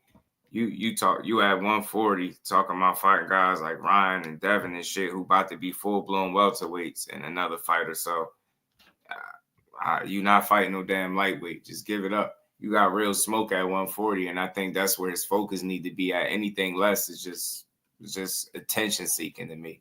You know what I mean?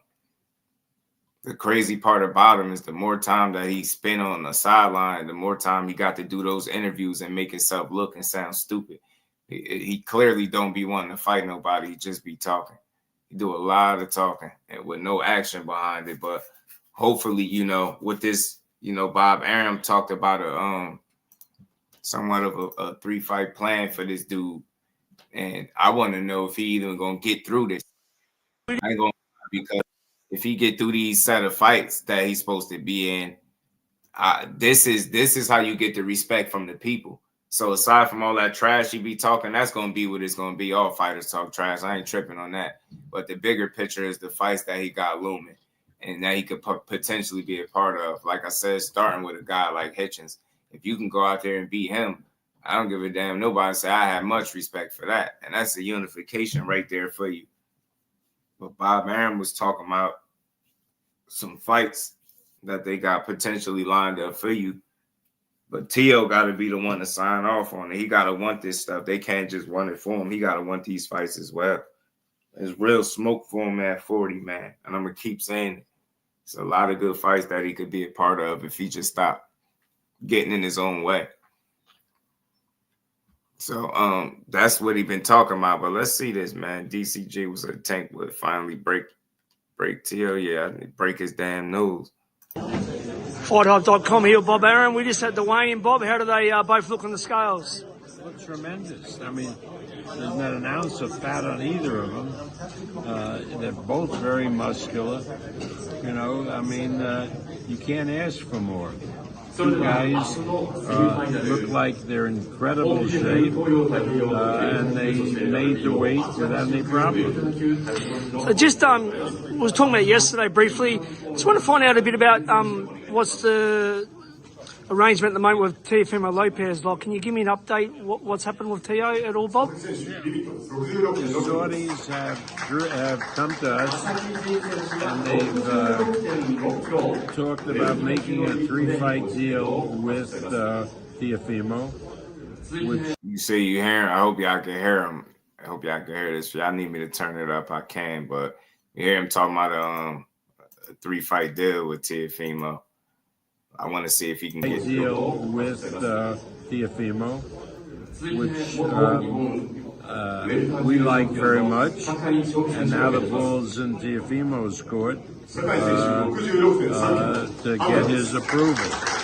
But the Saudis stepped up to the plate, and you know, as far as Top Rank is concerned, we're pleased with the offer and the arrangement. Now it's up to Teofimo, and we're, you know, I'll be back in Vegas on Saturday, and I'll be contacting Teofimo and his people, and we'll see where it goes from there. I believe he's got a new.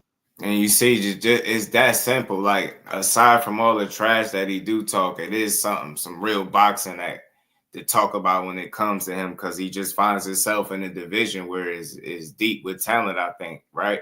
And at every turn, it's a good fight to make. And that's where he at. And you see, even with him being a complete idiot and tough to deal with and just being a pain in somebody's ass, Bob Arum continues to put up with this guy. I think because he's just been around the business for so long, he seems to not take nothing that Teofimo does or says personally. It's just business as usual. His job is just to try to make fights. He said they got a 3-fight plan going on. You know, obviously it involves Turkey Al-Sheikh.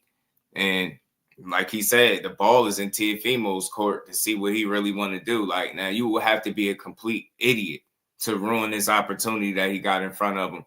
They lining up fights and opportunities for you, and all you got to do is be the fighter that you say you are, the fighter that you've shown us that you are for the better part of your career, more times than not, right? So all you got to do is get in there and make the fights and get the hell off social media, because you always got something stupid to say. He annoying sometimes. Eliza, what's good with it? Remo, my brother, Let's Talk Fashion, what's good with it, bro? Y'all make sure y'all smashing the like button, sub to the channel. We gonna keep building. Peace to the Queen Reina. How you feeling? So 3-fight deal for this dude. He can't mess. Manager, is that correct? every day it changes. So the negotiations with proposal, Hitchens, has however that you wanna been you look at it, guys right? They got a plan, shall I negotiating say. with I wanna Richard see Hitchens, their or has that been the piece there. Saudis? Talk about Teo fighting Hitchison for the... We're talking with the Saudis. Yeah, okay. And like... So for the Hitchens fight, that's what he said. He'll be talking to the Saudis. So that's my thoughts right there. I think that's the next. That should be the next order of business for him. All fake call outs aside, all that tank boots and stuff, that should need to be put to the side. I think he need to focus on Hitchens. I'm telling you, I really do think that that's somebody that can beat him. And if he can beat Hitchens, I want to see him beat him. You know what I'm saying? I want to see that fight next. I got my mind set to it. And the reason why I'm talking about this, and I've been talking about this lately, because it's really a good fight. And whenever you hear Bob speaking about it, then you know it got some life to it. If he ain't speaking about it and it's just T.O. blabbering by himself, you could forget about it. He's just talking. But whenever Bob is like, yeah, this is X, Y, and Z, this is what's going on, and he on board, now you know you got the potential of seeing these fights. Other than that, if it's just, like I said, T.O. by his lonesome, he just be talking. Teo's been with you guys his whole career. I mean, what has been the issue with, like, you know, you seem to have promoted him well over the years. What's been the issue with Teo? Well, you know, that's true, and we've had a good relationship with Teofimo, but there comes a time when, you know, they're looking to fly a little bit on their own, and that's not unusual. That happens. But I think that Teofimo will like the package that the Saudis have presented, and we'll go forward with him on that basis. Another rising star, Keyshawn Davis, has got his first world title fight against the Ukrainian. How do you think Keyshawn, will go on that? That's not a walk in the park. That's a very, very tough fight. For Keyshawn, but Keyshawn is extraordinarily talented, and we think that he'll be able to win the title. But it's not a walk in the park. It's a very, very difficult fight. Not a walk in the Tank park. Davis, Lamont Roach, and Tank Davis talking about retiring, quite soon. Are you surprised by that? No, again. Sometimes when a fighter, like a young fighter, a relatively young fighter, who's very talented, like a Tank Davis, gets frustrated for whatever reason, the first thing he says is, I'm going to retire. And he means it when he says it. But I don't really think that's a possibility. I really don't. But I'm not close to Tank Davis, and I don't know what his thought processes are. But it would shock me if he retired. Tazzy Brown here, FightHot.com with Bob Arum. Thanks a lot again. It would shock me too if he retired, man. But in a nutshell, that I really was playing that clip. It was more so about Teo and the plans that they saying are in place, are in place for him, and these was the fights. And like I said, in boxing, you can't treat boxing like no other sport. For starters, we all know the quote, you can't play boxing because you really can't. And it's hard to plan for more than one fight at a time, if you get what I'm saying, because anything can happen, right? So when I see guys lining up multiple fights, like 2 fights is one thing, but damn, 3, you talking about, what I'm saying? You might not even make it to the second one if you don't get past the first one. So in this instance, like I said, with the number 1 fight around the summertime being Richardson Hitchens, that's what they're talking about. That's what Bob talking about. He said they're in talks with the Saudis. So that's what's going on. You hear Richardson Hitchens, he calling T.O. out actively on social media. They retweeting stuff. So it looked like that might be the fight for him. And if so, I could respect not taking the Subriel Matias fight if you're going to get a unification, right? I'll keep it very consistent. I ain't knocking you, because without that, it's a bad look. It looked like you just avoiding challenges again. You get me? But if you take the Richardson Hitchens fight, I could ignore the fact that you use the business of boxing and not fight Subriel Matias. It's all good. I ain't big on the duck talk anyway, but Like I said, I just want to see fights that make sense. 2 cents boxing, peace, Queen. How you feeling? And again, when you in a division as deep as this one, 140, you got to fight, bro. You got to fight. Malaz, what's good with it? Banks, my guy. Peace, family. So that's what I want to see. As far as that Boots fight, like that's just being ambitious, man. I don't know, like where a 40-pounder fits in Boots' schedule of things, right? You get what I'm saying? It just won't make sense. That's just ambitious. That's wishful thinking. But Boots will have to want to entertain a fight with Teo, and why would he? Especially with him about to get a unification in April, and he will want to continue that path. I think Teofimo will be deviating from the plan, and that would just be a wasted fight at 147. And I don't think he in a position where he needs to waste fights that don't mean nothing. And again, Teo, although will be a good name and all that stuff, the circumstances that surround it just wouldn't make it the best fight. You get what I'm saying? You got real business to take care of at 47.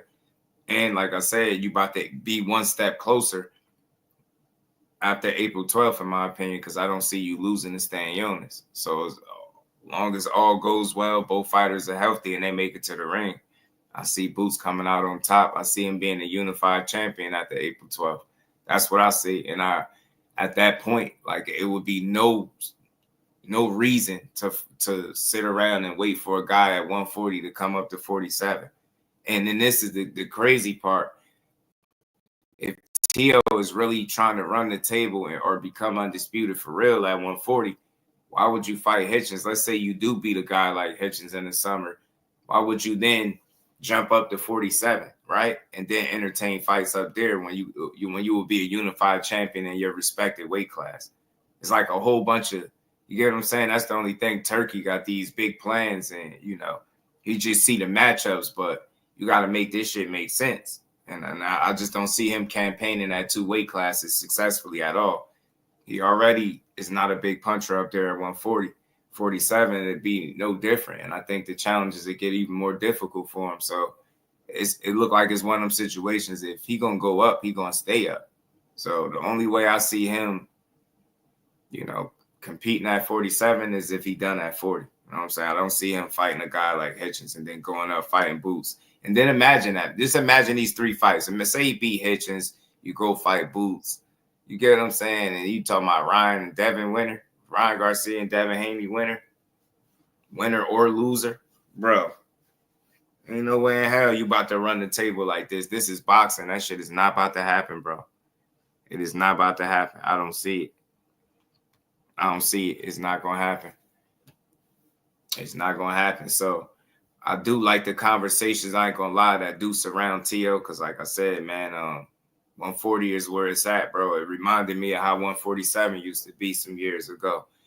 Now the talent is there, and he's a part of it. He right in the thick of it. He got a title. He in position to make a unification. He got the old-ass promoter and the Godfather signing off on shit. They doing business over there with Turkey. You know what I'm saying? And the Saudis, let's see if he getting his own way or do he make any of these fights. That's where I'm at with Teo. That's what I want to see. You know what I'm saying? First things first, let's see him get through Hitchens, man. If he can get through Hitchens, then he talking about something, bro. Then we talking. Teach was good. Unificating. I remember he won a good unificating matchup with Hitchens. Right. Tank just said, "Will punch your finger lights out." Lights out. Oh man, he won a unificating, man. So he might mess around and get swept. I'm telling you. Because look, Hitchens is gonna be a real fight for him. He can say what he want, he can think what he want. That ain't gonna be easy, style-wise, I think. And Teo showed the ability to be impatient. He get impatient in fights, he get frustrated, especially when you don't just stand there and let him get off, or you not there right there in front of him.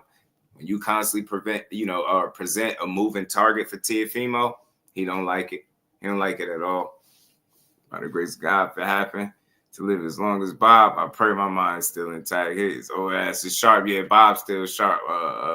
And McQueen, he definitely still sharp. Bob Father still got it, man. He still Got it. Y'all make sure y'all socking the like button out for you, bro, man. Tank just where he said that at on Twitter or something, bro? He's snapping on Twitter again. Tank back on Twitter, snapping. We got to get to the Clapback Thursday. I finally got a Clapback Thursday when it's actually Thursday instead of Friday, y'all. Oscar Delahoya, man, woo! He laid into the Haneys in his Clapback Thursday. He made the whole Clapback Thursday about them. And it was kind of long. On top of that, bro went in. Hitchens a terrible matchup for Teo. That's what I'm saying. I think it is too. But let's talk about it real quick before I move on to the Clapback Thursday portion of the live. Before I get into the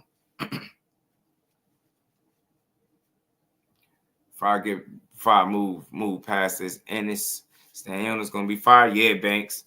Yeah, I was talking about it a little bit earlier. It's great for Boots because it's finally paying off. Him staying that patient and loyal to the weight class. Him just sticking to what he believed in, even though people was running around calling him ducks, all that criticism he was facing just for him to pop up with a unification. Now, people, if you real, you gotta kind of walk that back. Because it ain't no ducking a guy. First of all, you can't duck somebody that you're not in the same weight class with. For me, that just makes 0 sense. And then on top of that, you got a whole unification going on. It's like, come on, man, at least get a man the benefit of the doubt and say, yo, all right, I see what you was doing. It looked funny at first, but see what you was doing. And that's all it took. Shout out to Eddie. Shout out to Stan Jonas and everybody involved for saying yeah and making that fight, because that's what we need. We need some life back at welterweight, and I believe that fight does that. It gives us hope that Boots can start snatching up some titles now. You get me? So, and I like the fact that him and Norman didn't work it out first, because like I said, I believe Norman could win his next fight, Boots as well, and then they can revisit that, and that'll be 3 belts on the line, and 3 is better than 2. So things are looking positive, man. They looking more positive than it's been in a while for Boots' situation, right? Because we starting to be able to see the path for him, right? It's right there, and it starts with April 12th. So I'm glad for him. But man, moving on, man, and like I was saying about Teo, y'all, these 3 fights right here is some difficult fights to get through. You gotta get through Hitchens first. These are bad matchups, at least the first 2, you know what I mean? Ryan and Devin, whichever one, that's like a toss-up. But I think Hitchens is a bad style matchup, and I think Boots is just an all-around bad fight. You gonna have to show me that's not a bad fight, but I think the first 2 fights are bad. Like, you fight them back-to-back, you would be showing me a lot, man. I have to look at Teo different, win, lose, or draw. You go out there and win or lose these fights. Win, lose, or draw, I respect him if you fight these guys. So.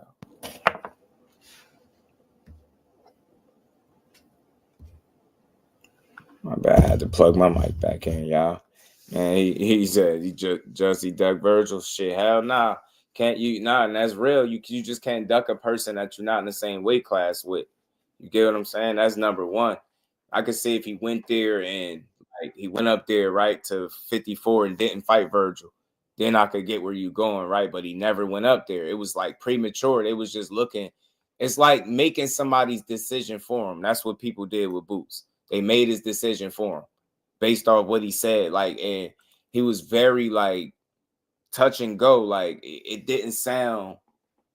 He didn't sound 100% confident that 54 was next. It sounded like he was saying what people wanted him to say in that moment. Then when he had a chance to think about it, he like, you know what? I'm just stay put, man. I'm right here at 47. I might as well go out and try to get these titles. And that's what he did. You get me? People just wanted to force him up there to 54. But you know what I mean? I was cool with what he was doing, man. And now the vision is clear. You know what I'm saying? Unification time. Cut creator, what it do? Africa's going upside. I think so, bro. Thomas Hill, my guy, was good with it. What you just, man? I just wanted to piggyback off of what you said, man. You know that most of the minutes drop with to lead, right to lead, man. It's an eye opening experience, man. Because a lot of times these people, and I believe Tio cried out and said it a long time ago. We just didn't pay it no mind because we viewed them as a millionaire, but they don't really be seeing big money like that unless they're in a select few. Right. So what they got to do is whatever they can do to bring people to view them, to want to tune in, to want to dial up. So they say stuff, and we know Tio is king of saying stuff to give us something else. But he wants people to tune in because he believes that he has something that people would like to see. And I agree with him when I say he's a very fantastic, skilled fighter. Fantastically skilled fighter. Shout out Behind the Hands TV, by the way, man. Man, I'm gonna be up early for that, man. My boy already he wanted to pay me to call the fights, man. Shout out to my bro Ace, man. He be on it. He might not even be in the building. He still be having me out working, man. Shout out to my guy. We gonna be up for that damn fight. Hey, but saying that, man, I don't mean to cut you off, but I just want to say that Tio saying that you really want to fight Boots, Bud Crawford, Tank. That's just to bring views to him, people to tune in. I mean, when he said that, look at how many people tuned in. You got people that got big major podcasts tuning in and talking about this, bringing him on. So he's getting a look that he probably wouldn't get if he just continued to go his course. So I believe a lot of these fighters do that because they're not seeing the money that some of these fighters are. Exactly, 100%, 100%. So I totally agree with you when you say he be saying some clowns, but he's doing it for a purpose because when he do get his fight, he wants you to tune in. And I believe all these people that call out other folks, they do that because they need the people to tune in to them. See what I should be, what I'm not been seeing. Why I should tune in. So, man, he gets these opportunities. They're fantastic opportunities, and they also opportunities to show people that he is that dude that he say he is, that many people believe he is. Shout out to my good brother BBO Boxing. That's his boy. Hopefully he get to be the person that he believe him to be. Would I like to see him in the ring with Boots? Nah, I think Boots got more priority than him. Likewise, I think he has more priority at 140 than Boots. Would I like to see him against Terrence Crawford? Absolutely not. That fight would not even in the slightest be competitive. Would I love to see him against Tank? Yeah, because you said you was going to slap him, and you say ain't nobody touching my face like that. Shout out Steve Clapback for touching that face like that all night long in that fight that they had. But I would love to see it because that's one of the original fights that made sense. And he's still within the same weight classes. So I'm tuned in. Shout out 2 Cents Boxing. I'm gonna be quiet now and let you cook. So what y'all think about that? Nah, you all good, bro. Devin on Ryan undercard. I think it's probably somewhat of a humbling experience maybe for him. I know some people look at it like it might not be a good look. I don't think it's a bad thing per se, right? Because it's just for him, the goal is to get back. And it might be a strange, like an odd situation to be in. You done fought this guy, he done cheated you. Now you being billed like, as an undercard on his fight, right? And I think right now you just kind of got to suck it up. You know what I mean? Deal with it and really, really make the most out of your opportunity against Ramirez, right? Worry about the things he could control, which is not the order, obviously, in which he's fighting on this card, but the bigger picture for him, right, is that he getting paid, I guess, right? Something that he would be looking for. And, you use this opportunity to springboard you back to the guy that did you wrong in Ryan Garcia and make the most out of that opportunity once you get to him as well. Beat his ass. Like I said, I'm hearing more rumblings. People saying Devin Haney might have the toughest fight out of the top guys that's about to fight recently, man. They think it's a dangerous fight. I'm saying some people picking them to get stopped and all types of stuff. So I'm like, oh wow, people really got faith in Ramirez. I don't. I think Haney outboxes his ass. I think he got the skill, the talent, the style. It's just he got to be him. That's all. That's my biggest question for him. As long as he's still him, I think he can win that fight for sure. Definitely think he can. So yeah, that's what I think as far as the undercard. Yeah, he's just gonna have to deal with the criticism that come with that, right? You know, some people, that's a bad look. Would it be a bad look is to be on that undercard and lose? That's when it'll look bad for me. Other than that, it's just a matter of timing, right? You know, he did get the better of you in the fight, even though it was a no contest. So don't fully surprise me that they'll put him at the head of the bill. See a rematch so bad. I'll travel to Vegas to see it. Shout out to Tim. Yeah, Devin fighting another old small fighter. Ramirez, I don't know if he's that old, right? I don't know if Ramirez is that old. What is he? Is he like 32? Is he? And I gotta see what's his specs on Jose. Let me see.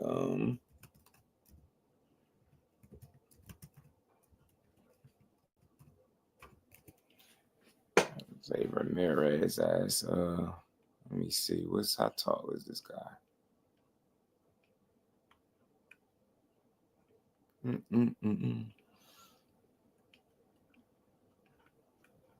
He is one guy I hate looking up his name, yo.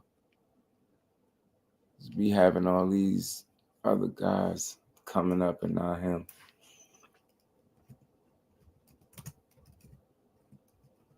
Always find it like this. Let me see what's up with it. How he looking these days, man. What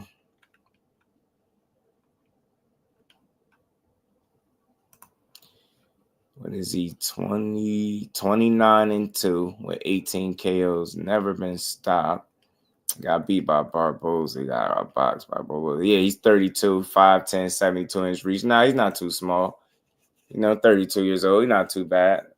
Yeah, he ain't in the nursing home like they said. They said Haney the nursing home guy. Like you see, remember that graphic when they said Devin Haney never faced one of the 4 new kings, young elite prospects, opponent under 30 or close, bigger opponent, equal size opponent, and undefeated opponent since 2019.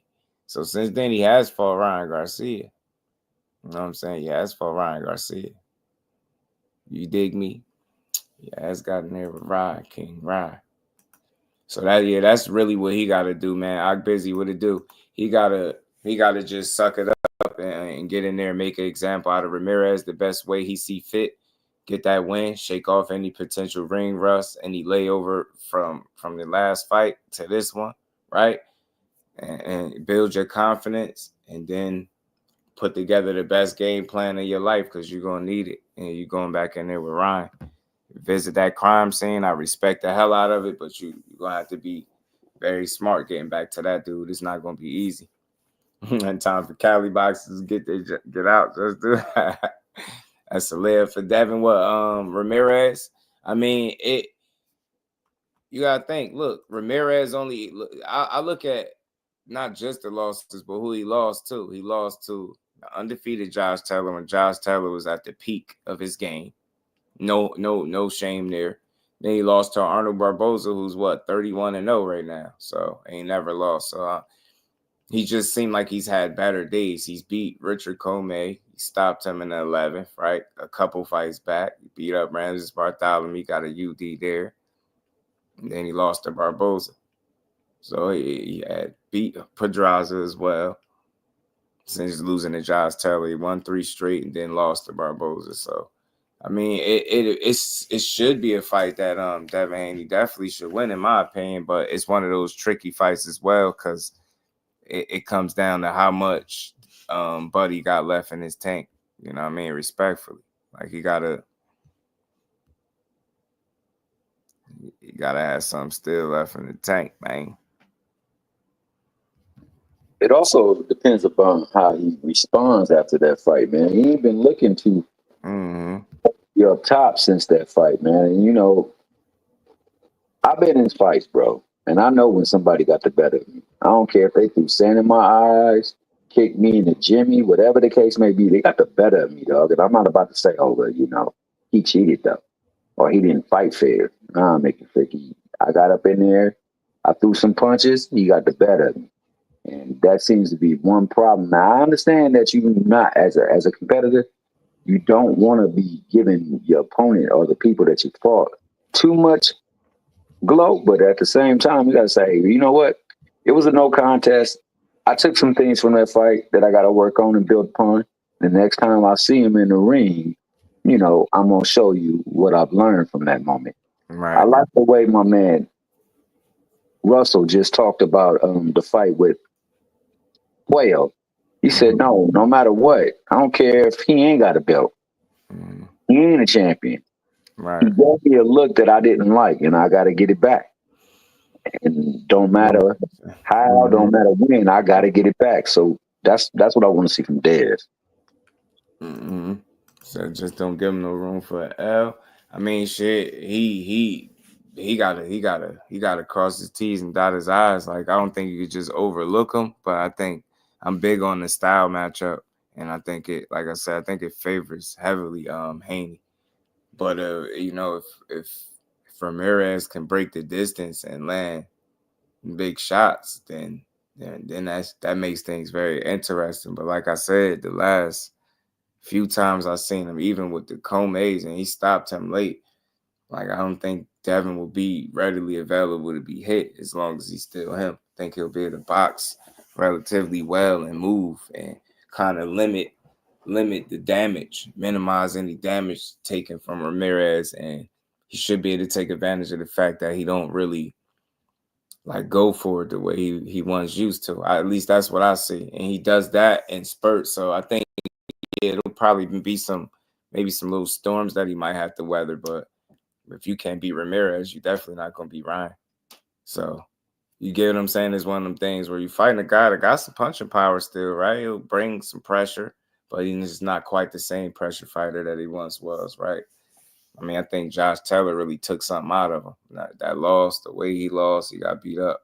He did well, but then started getting beat up, you know what I mean? But he bounced back, like I said, with 3 wins, and then finally lost to Barboza, who's still undefeated. So, I mean, he ain't lost to no trash fighters, right? That's how I look at it. He's 32. He's not the oldest guy in the book.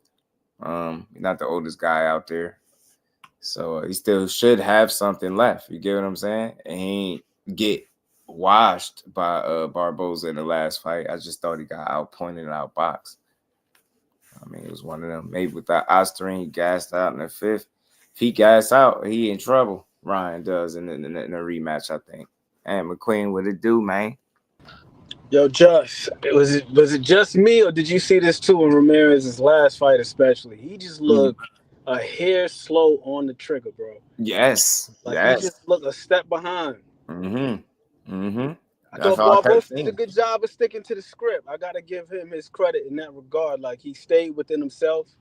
He ain't do too much. He kind of coasted. I don't mean that in a bad way.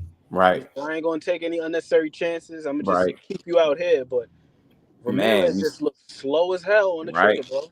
We seen it the same way.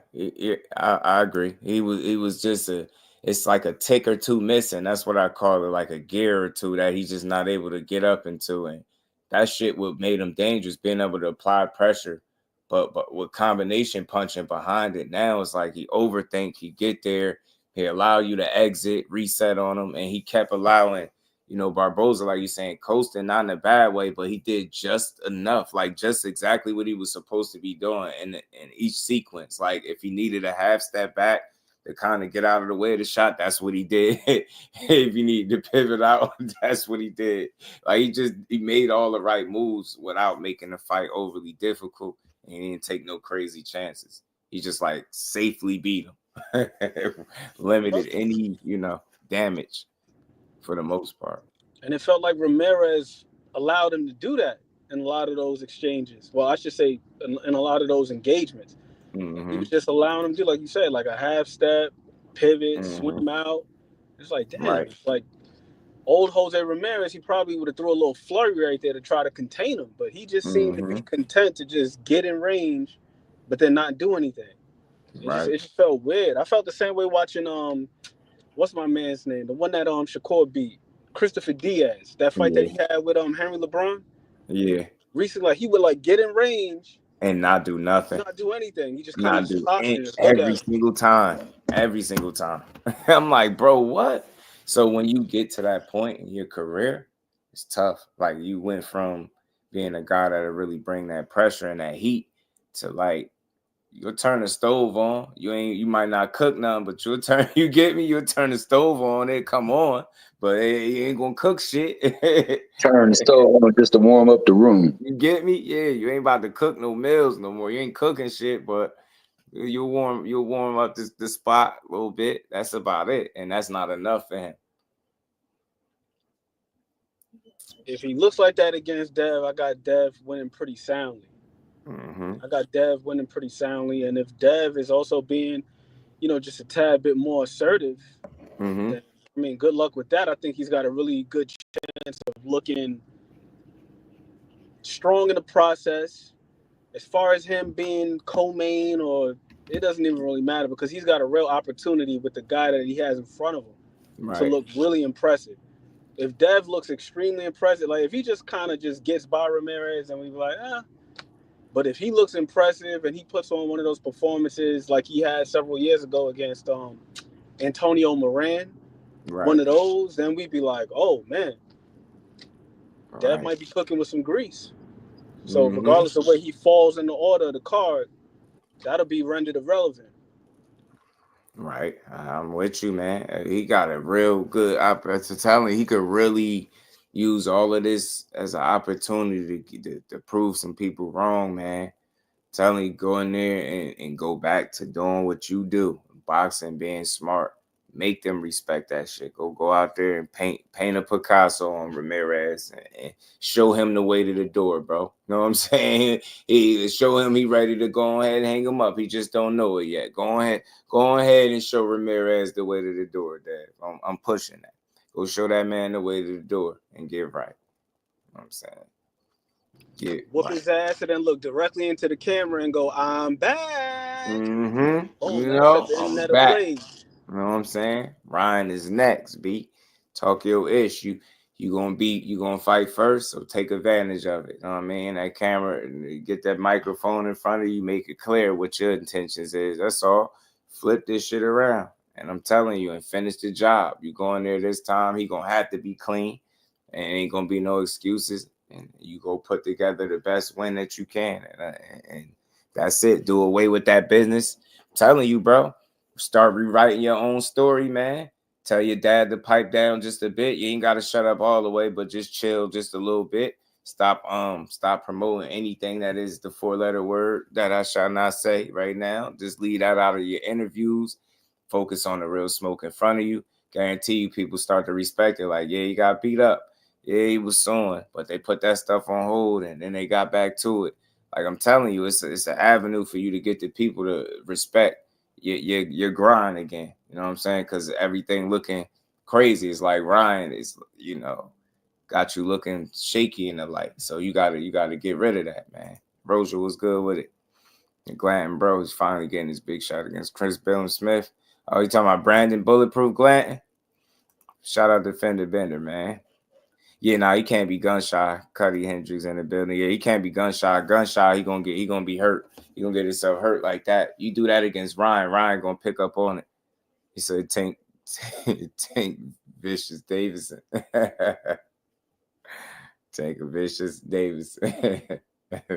2025. Yeah, shout out to the last samurai, Tank Davis. My man was rocking that dude before he was getting his stuff twisted. Had people going crazy. And shout out to my main man Julian for going up and putting the boots on him 2 times in a row. Hopefully, see that's what I was going by. You make mention of that. You say it was something that was brought up, but it also is calculated too because I got a fight coming. I want people to check me out. How can I get people to tune in? Man, I'll whoop the dog's not out of Tank, man. Made that boy cry. That's what it do. I punched him so hard I made him cry. He was crying. They used to bully him. They used to get you to bully people, get them in line, all type of stuff. But you see, you talking about how that punches felt like elbows. He's like, that man is hard. Man, you got respect for him. And then the good thing is they asked his ass, You know what I mean? Why would a fight with Julian go down? It's like, oh man, that'll be a good fight. He ain't just say, yeah, I get him just like I got him last time. He ain't say that. You seen the growth. He like, yeah, I got him. Caught him slipping when we was young. Caught him a couple times. You know, He gave him the beats. Gave him the beats, and you know, you got to learn from this. The key thing is he said that he did learn, though, so that's a good thing. At least he wasn't taking beats for nothing. Right, put a little bit on him. You know what I'm saying? Put a little 1-2 razzle dazzle. Got the little knockdown. He said, "I got to take him, release it too." I said, "Look at him." He said, "Man, you got a fight going on." I said, "Yeah, bro, I don't want. He don't want." But he been around for a minute, man, and I didn't even really make the connection until he started speaking today. He is from Jersey, but he from the place where I be joking and telling people they from Hoboken. He really from there. Oh man, big. Nah, you see Big Dog yet. Shout out to Hen Dog, not just yet. So I believe it's a good test for Boots. He's more skilled than a fighter at 47. Yeah, showing some openings in his defense for sure. You talking about Stanionis April 12th? That's right on point. What we need for the young Jerron. I think he's gonna style on him offensively. I think you'll see Boots land a lot of shots in this fight. I think coming up. Hey, yo, Just, what up? What up? What's good with you, man? How you feeling? Hey, happy. Hey, I'm straight, man. I can't complain. Happy Friday Eve to you and to the chat, all the mods, man, and the rest of the panel. Now, I don't know who it was talking, but he said shout out to Tank for the last samurai hairstyle and the vibe. I can't fuck with it. I ain't fucking with you. You stupid as hell. The last samurai. That dude had the damn internet buzzing though. You know what I'm saying? No, that's a fact. He did. That's a fact. He keep people talking about him even when he ain't got shit to say. Right. So yeah. Hey, shout out to my guy, hey man, in the Cash App. He say appreciation, man. Much love, bro. Shout out to my guy, hey man. Appreciate you, yeah, man. Whatever these new Gen Z dudes doing marketing, hey, shout out to him. It must be working, right? Shout out to my brother, hey. Appreciate you, man. Said word is moving more numbers than me. We'll fight Garcia for the WBA interim title on the Boots versus Stanionis card. Nice. I want to see what he looked like again. He got me interested in seeing what he gonna look like against somebody else. So that should be an interesting fight. I'm all for that. I'm happy for Boots, man. I really am. On that note, let me tap in real quick and get the panel's opinion on this Boots topic, and then I'll fall back for a second. Talk to me. But what y'all thinking about? Okay, obviously it's a great look for Boots to get that unification fight, man. I thought he had exhausted all our possibilities, but like I always say, none of us in these meeting rooms, we know he tried to tap in with each of the other champions. It didn't work at that point, but a couple months later, it is working. So like Jess was saying off top, don't be so quick to jump to conclusions and assume that someone you're gonna need a full soundboard with a bleep, like it's a cuss word for that D word, that DU. We can't have that, man. We got to bleep that out because y'all don't know the goings on behind the scenes. So salute to him for the unification. Question I want to ask to the panel is, do you see them making it like a mega fight for all the belts? Like, okay, I'm not sure what Norman's date is, but hypothetically, let's say they both have a successful defense, right? Now Boots got 2, Norman got 1. Maybe Boots does a Mando or something. Not might be a Mando because he just did the Karen one. But anyway, a stay busy fight, whatever you want to call it, while Norman challenges Barrios for the other belts, and it's 2 versus 2, and then we got another mega fight at 147. Do y'all think that's realistic? And if so, how do y'all see that playing out? Before y'all get y'all answers, I say that might be what they're aiming for, to be real, because they already have the backstory. So that might be the one that's going to cause the most static and the most fan intrigue at 147. How it would go down, I would say at this point, Boots by decision, but it's going to be a series of step-up fights for both these dudes in the near future. So I can't call it right now, but right now I say yes, realistic, and it would be Boots by decision. But I'll fall back and take y'all's opinion. Man, appreciate you, bro. Shout out to my guy, Boxing Hacker, said that's not the last samurai, that's the last soul blow. What? It's not funny. How am I supposed to get home? Hold on. Hold on. Here. $2. Take the train. Shout out to my guy, Boxing Hacker. Appreciate you, bro. Said Brian Norman versus Derek Cuevas on March 29th in Vegas. That's dope. That's great. Yeah, man, I think this year is starting off much better than the last for sure, man. Definitely. And I like that, man, because that's relatively around the same time. You got March, Boots in April. I'm already looking like I could see that potentially lining up for him too, man. Just that quick, man. That's all he needed was one to get the ball rolling. And I hope I'm right. Hope everything continue to move in his favor. And, you know, Norman's as well, man, because I think that's a really good fight to make at 47, man. And just that quick, you cooking, man. You cooking. Yeah, all cooking. Judge, you gonna answer the question, or Ant, you gonna answer the question? I'm gonna go last. I'm still. I'm about to say, go ahead, Ant. You can go ahead. I mean, March 29th, couldn't talk about better scheduling. There's no reason why them guys shouldn't be available for each other at a later part in the year. With that being the case, and I also believe that unification makes things a little bit easier to make. It makes the fight that much more attractive for the promoters as well, you know, so that's always good. And then whoever gets the remaining belt, boom, now we cooking with grease. Now you can host another undisputed fight. People tend to love those. You know what I mean? You got all the trinkets, all the belts on the line, all the hardware. It makes it that much easier of a fight to sell. So Right. yeah, there definitely appears to be a path where there wasn't one before. Dub said, don't forget to win at Boots and staying on us. I had a WBA mandatory. Guys saw he took a step aside. Yeah, I did hear about him taking a step aside to allow. I thought that's dope too. Oh, okay. So I was on the right track. He would have to do a mandatory while hopefully Norman could sew up that Barrios belt. So yeah, I was on the right track. Cool. Shout out to man. Shout out to my guy, man. Said in the Cash App, man. Much love, supporting the grind as always. And for my G, appreciate you, Brody. Much love, fam. Yeah, man. That makes it shit. That kind of that makes things interesting too. But I still see the path though, man. I like it. Winner Boots stay on us will also have IBF mandatory due. Lewis Crocker versus Patty Donovan.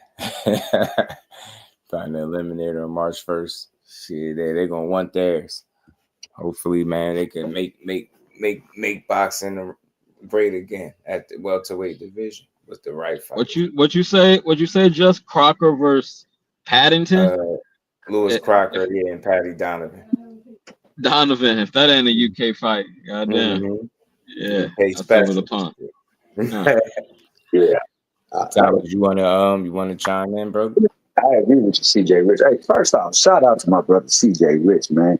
And excellent idea. You said the soundboard. You remember the old game Duck Hunt when Duck would go quack quack and you pop them in. So whenever they come up with the duck talk and you want to do your no duck talk segment, you can just get that soundboard going. Where you go quack quack. There you go. Shoot another. But with that being the case, I think, first and foremost, I think people being willing to participate in the fight has also changed the direction in the course of this. And also they see the money that can be made with the course of Boots. So I think everything at first was just to try to set the standard for the fight and see how can we gauge people's relevancy to this fight and their interest to it. So once they saw that there's people out there that's truly got interest in it, it now becomes, let's get these fights. Now, I'm pretty sure Stanionis is really active in trying to get a fight because he was trying to get the fight with Virgil Ortiz for the longest and things just didn't happen. So it really puts pressure on him to make sure he gets one of these fights and don't miss out on his opportunity, because unification is so much better than just being a belt holder. And then it becomes, you want to defend it, you want to truly be a champ. So it sets that at the dynamic too. Like you said, the thing with Brian Norman Jr.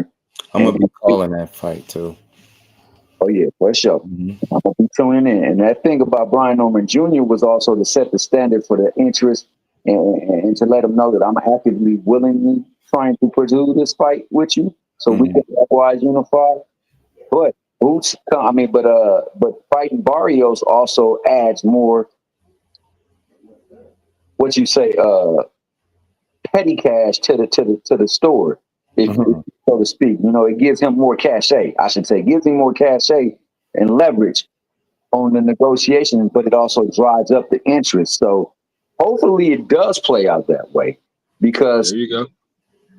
Then we get a lot more riding on it. Then it becomes more interest in the division, and then on top of that, it makes it mandatory for them to fight before they go ultimately and move on. So you get a belt, you defend it a couple of times, and then you move on. And that has the opportunity for 3 people at play, 4 people at play to do it. That's the good thing about having parity up in the division. Now it's about how do we bring it all to one umbrella. So I'm happy for it. I think it's a great observation. I hope that that's what we get. I think that, you know, in order for you to stay at your sharpest, you do got to take stay busy fights, or some fight that, you know, you can get on there. That all people out there that's still looking for fights. I don't know where Thurman, I heard he's supposed to be coming back. I don't know where he plans to come back at, but that's a stay busy fight. Brock Jarvis. So yeah, I hope so, man. I think that's a keen observation and a great move for the division and for the sanctioning body, to say the least. Man, they actually cooperating and getting these fights made. So right. I like I'm that, right there with you, Thomas. Hey, good luck. Yeah, I like how you broke that down. Hopefully that is the plan. We can only hope as boxing fans. But yeah, you see how it could be dropping breadcrumbs, because they got that Mando after, just like goddamn Norman got to take his fight for right now, which is a good, a good challenge. It ain't a bullshit fight. So yeah, I'm feeling it. Right. It's just at least we got some life in motion again at 47. I ain't tripping on the Mandos. They just got it. That just mean they got to handle business. That's all. We know what fights we want to see the most, and I think they in really good position. They just got to, like I said, just handle business, bro. The cream will rise to the top at 47, and that's what I hope we can get out of these fights. That's coming up, man. So first things first, I am glad at least he getting the unification. That's important. The rest of that stuff he could deal with, man. But shout out to Behind the Hands. He did say he got 2 years left at welterweight. I wonder, realistically though, how long he do got left there at the division. Right. That's why that's gonna be it. That unification, if it play out that way, and that's gonna be it. I give it like a year and a half timeline, and that's gonna have to be it. But I wonder. Yeah, man, that'll be a great look for him. I wonder. I would like to ask him that now, being that, what did he see? Because I know they be feeling like they good, but shit, we know, we see you. So, you ain't got so long there. You've been there all your whole career, like you said. So, but I'm happy for him. You at least and it ain't the end of the world, because at least you got to get another opportunity to fight for another title at bare minimum, right? At least, yeah. Unified. You know what I'm saying? Yep. I was unified. I was growing into my body, got too big, had to move up. Nobody will be mad at him for that. So let's see it. Right. Let's go, baby. I'm definitely happy for Boots, man. He deserved the opportunity. And shout out to Stan Jonas, because he stood on what he said. He said he'd be willing to fight him, and there you go. Not a bunch of kicking and screaming, trying to one up each other. Man, that's dope. I'm glad they just got that put together. Working on that sounds good. Shout out to Fender Bender, man. He didn't let people move him off his goals, right, man. Even when the boxing fans were trying to move him off his square, he ain't budge. They're like, nah, you a duck. You said nah. Boots said, hold on, man. Hold my scrap, man. We working, man. We trying to figure it out. Yeah, it's amazing the person who actively called out both Spencer and Crawford is considered a duck, man. Stanionis about to get this work too. Well, he about to get that work. I ain't saying like I'm fighting. He about to get that work, man. Boots Ray about Hoodie Bucks, he about to get that Ray Hoodie Bucks in the ring. Work right. Let me also say this. I think defending your Mandos, that's part of being a champion. So I'm never going to knock that. But when they see that the need for the fight of a unification is definitely pressing, it will always trump a Mando. So you want to drive in the fact that we can get these fights unified, because then that means we'll get these fights made, because they're going to willing to say, hey, look, I know we got this Mando, but hey, let's do this. This right now is where the interest is. Right. All right.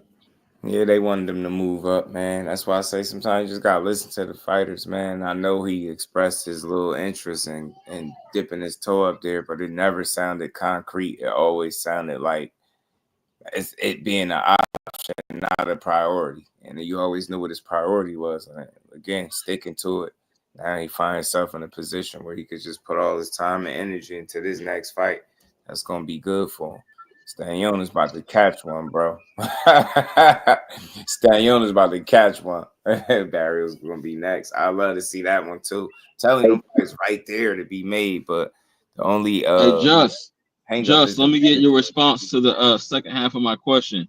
If it do play out like I, foresee in my Mr. Cleo crystal ball, how do you see that fight between Boots and Norman playing out? I think that shit is good, man. I think it's more competitive than what some people might think, because of what the strengths and weaknesses are. Right? You've seen some of the things that Boots do, some of the mistakes he made. You've seen it back to back. Well, not back to back, but you've seen it in the Karen fights. So you got a little bit of working with something there, and I think Brian Norman being a pressure guy, it make things real interesting. I don't think he'd be a sitting duck like the rest. No. I think it'll get interesting. So I still favor Boots, because I just seen more from him. I think it's definitely competitive for sure. Right, Norman playing with house money. He ain't supposed to be here. Remember, they counted him out. Right. So I mean, he get there and cook. Yeah. So even if he lose, it ain't the end of the world. He young. Not saying he is, but I think it's a more competitive fight than what people might be leading on. I like that breakdown. Okay, I'm feeling you. Yeah. I think first, let me adjust it before I go into that, because you did ask that for all of us. Judge, I wanted to make sure that I know I've been putting it in the text, but I wanted to also say that what you said about them two being in the ring, Stanionis and Boots, and then also, just the deference, I should say, the deference between the opponents of Stanionis and Karen Kukadajian. One thing we got to factor in is this is a fight that Boots been actively seeking and been wanting for the longest. So his intrigue, his motivation, his everything will be dialed in and tuned in, instead of having to go through the process of getting a fight that he really didn't truly want, but had to go about doing. It was the second fight round.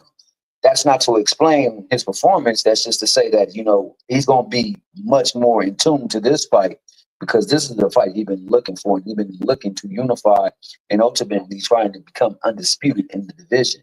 So that also plays a factor in how that fight with Stanionis will play out as well, because he's tuned in, he's dialed in. Right. The fight between Norman and Boots, I think, would be very entertaining for a good 5 to 6 rounds, man. I think it would be almost on the lines of the Roman Villa fight with Boots. I just think that Boots, he does do a lot of stuff for him to get taken advantage of, but he seems to, by some pretty big punches and by some pretty good place shots, be able to take a punch very, very well. Now, that's not a good thing if it's happening too much, but it is when it does happen. Because, I can take a punch. And, I mean, there are also things within Brian Norman's armor that have a couple of chinks that allow for him to also likewise be taken advantage of. So, I mean, I'm seeing for like 6 to 7 is where we're going to fully see what the difference is between the two of them. And I think by round 9, I think that it's going to be a stoppage, a TKO, or knockout. for Boots. Round 9 or 10. That's how I see that fight playing out.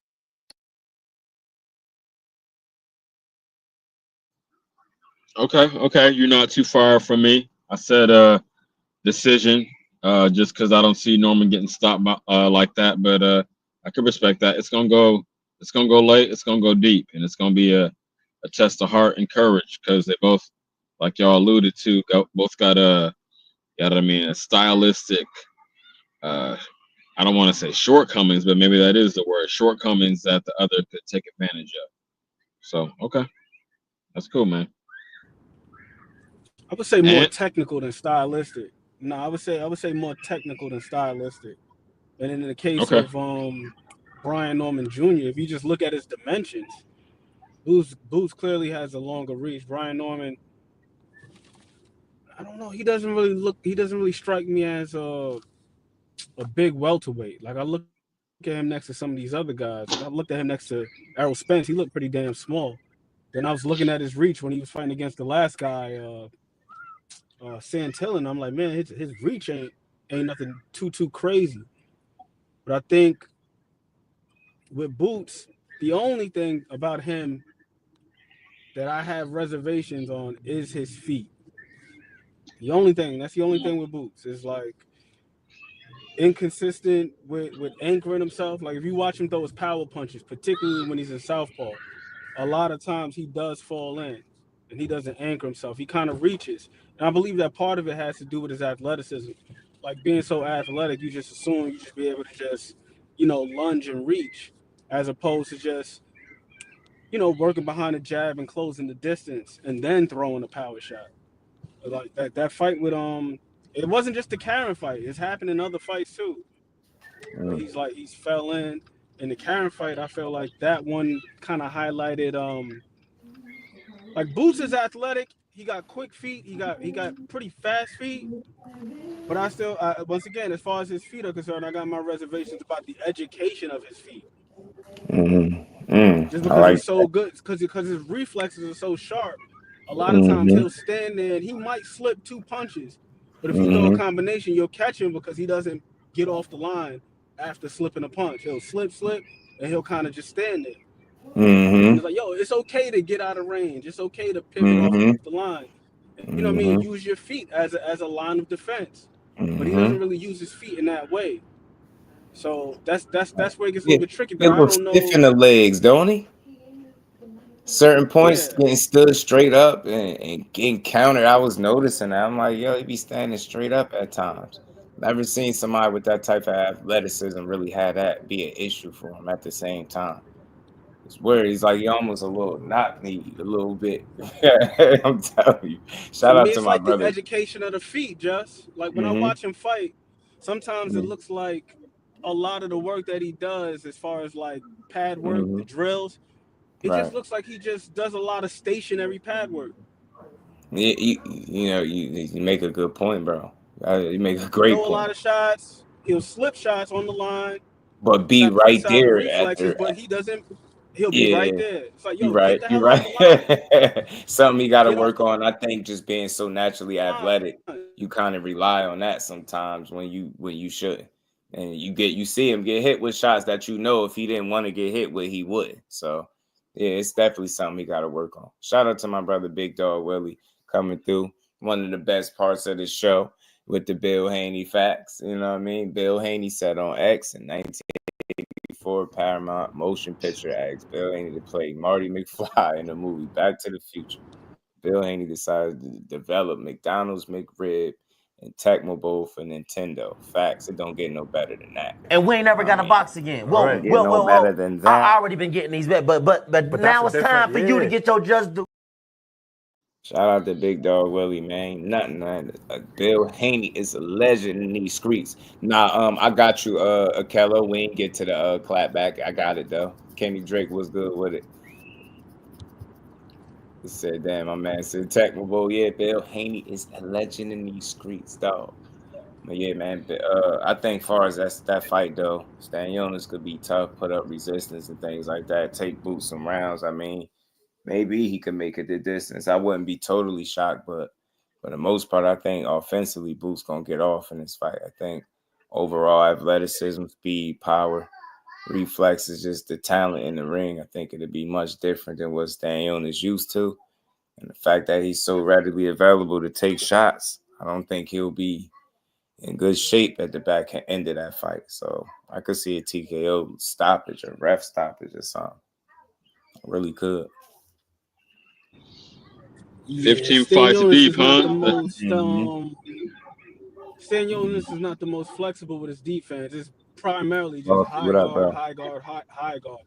You ain't gonna really see him catching too many shots on the gloves, parrying, none of that. It's just high guard. And you know about that high guard, man. There's those vacancies. You can punch underneath it, punch around it.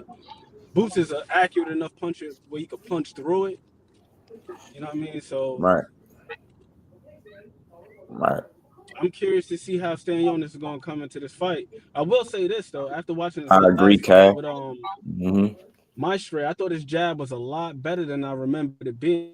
Because I remember watching certain fights like that one he had with I can't pronounce the dude's name. I don't want to butcher it. Butayev.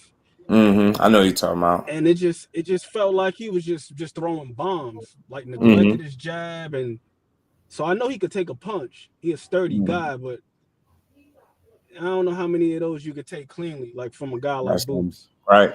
He took a lot of shots from my high guard. Stanionis did, I thought, in the fight.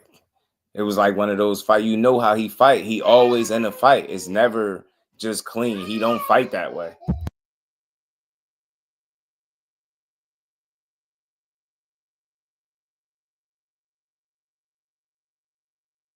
And he just Boots. Yeah, I don't think we've seen the best of Boots either. I don't think so. I don't think so. I think he still got something to show us. He's still growing, right? And I think a lot of times we be expecting to see. We look at the number of fights and we expect to see your finished product, but it's still different experiences out there for him, different tests, different challenges, man. So I think till he be in there with the best, I think we've yet to see it. Picasso, what it do? Oh, you talking about Julian Rodriguez? Somebody beat Tank twice. Dropped him. Stuff like that. He said a lot of stuff, but it was a good interview, man. But that's old stuff. That should just make you better. You get what I'm saying?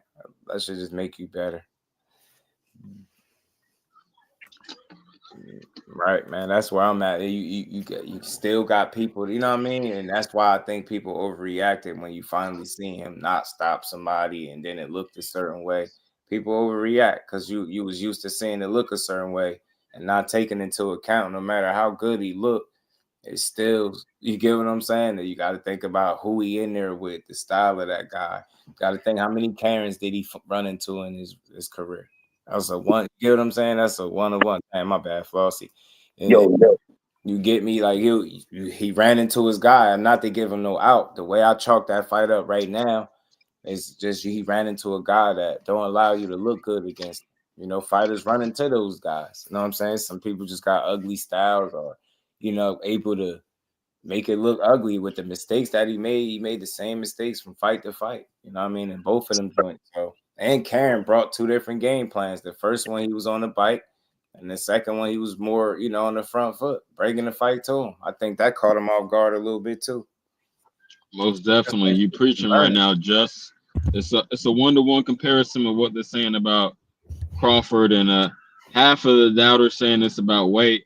The other half, and it might be, some overlap, they're saying, oh, he didn't look great against Madrimov. He didn't get the stoppage, ignoring the 10-11 fight stoppage streak he had at 147. So, it's people just want to nitpick. Moving up, you got to keep stopping people in your first fight moving up.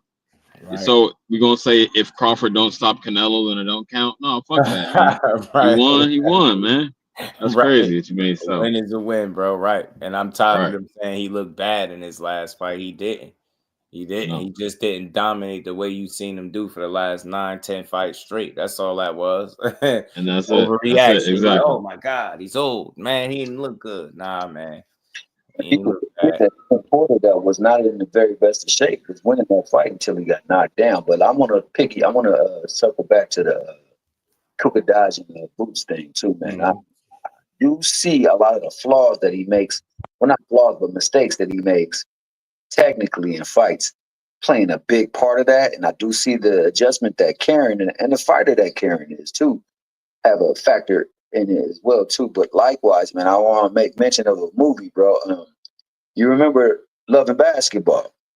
My man found out his dad was cheating on his mom, man. He went out there and just had a stinker of a game because his mom totally wasn't there. Sometimes that also plays a factor into things as well too, man.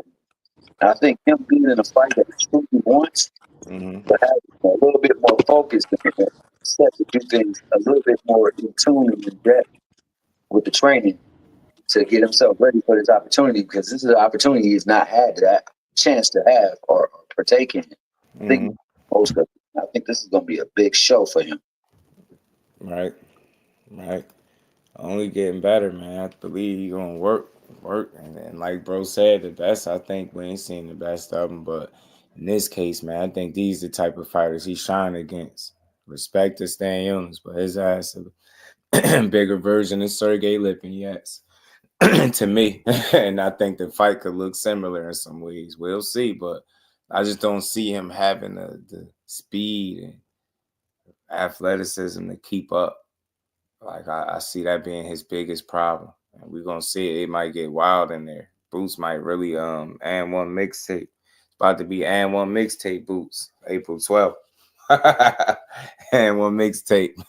Know what the hell Mike Coppinger talking about? Trying to sell this shit like it's some type of, like, you know, and I ain't saying it's not going to be a good fight, but don't make it sound like he's somebody he's not. His main issue is, you know, people that chins are readily available to get punched on. Like that is going to be a rough night if you fighting Boots Ennis, and that's your MO. You usually are in a tough fight. You taking shots. How do we know that you tough and you got a chin? Because that shit always getting tested. That's not a good thing, because it will be tested throughout the better part of however long the fight lasts. You know what I'm saying? Just don't see really a whole lot of advantages for him. And usually in this situation, they'll be like, guy might be a little older and got more experience, and that's not even the case. So it's like, I don't know no glaring advantages for Stan Jonas. Not saying I don't have none, but I have to really look and think about that. And I don't really see him. So it's like, you're not no crazy ass one punch guy, none of that. So it's like, again, how you gonna be? Are you a better fighter? You haven't shown me that. Like Gabriel Maestre, like I said, man, 7 fights in was giving you some work. And again, it's because you get hit so often. So that, to me, I think if you allow Boots to do that, it's hard to beat him. You know what I'm saying? Unless you're going to improve your defense overnight. I don't see it. Yeah. That makes sense. Hey, you know what? Just, I ain't gonna lie. You right, Dub. He got a pretty nasty jab. He do got a good jab.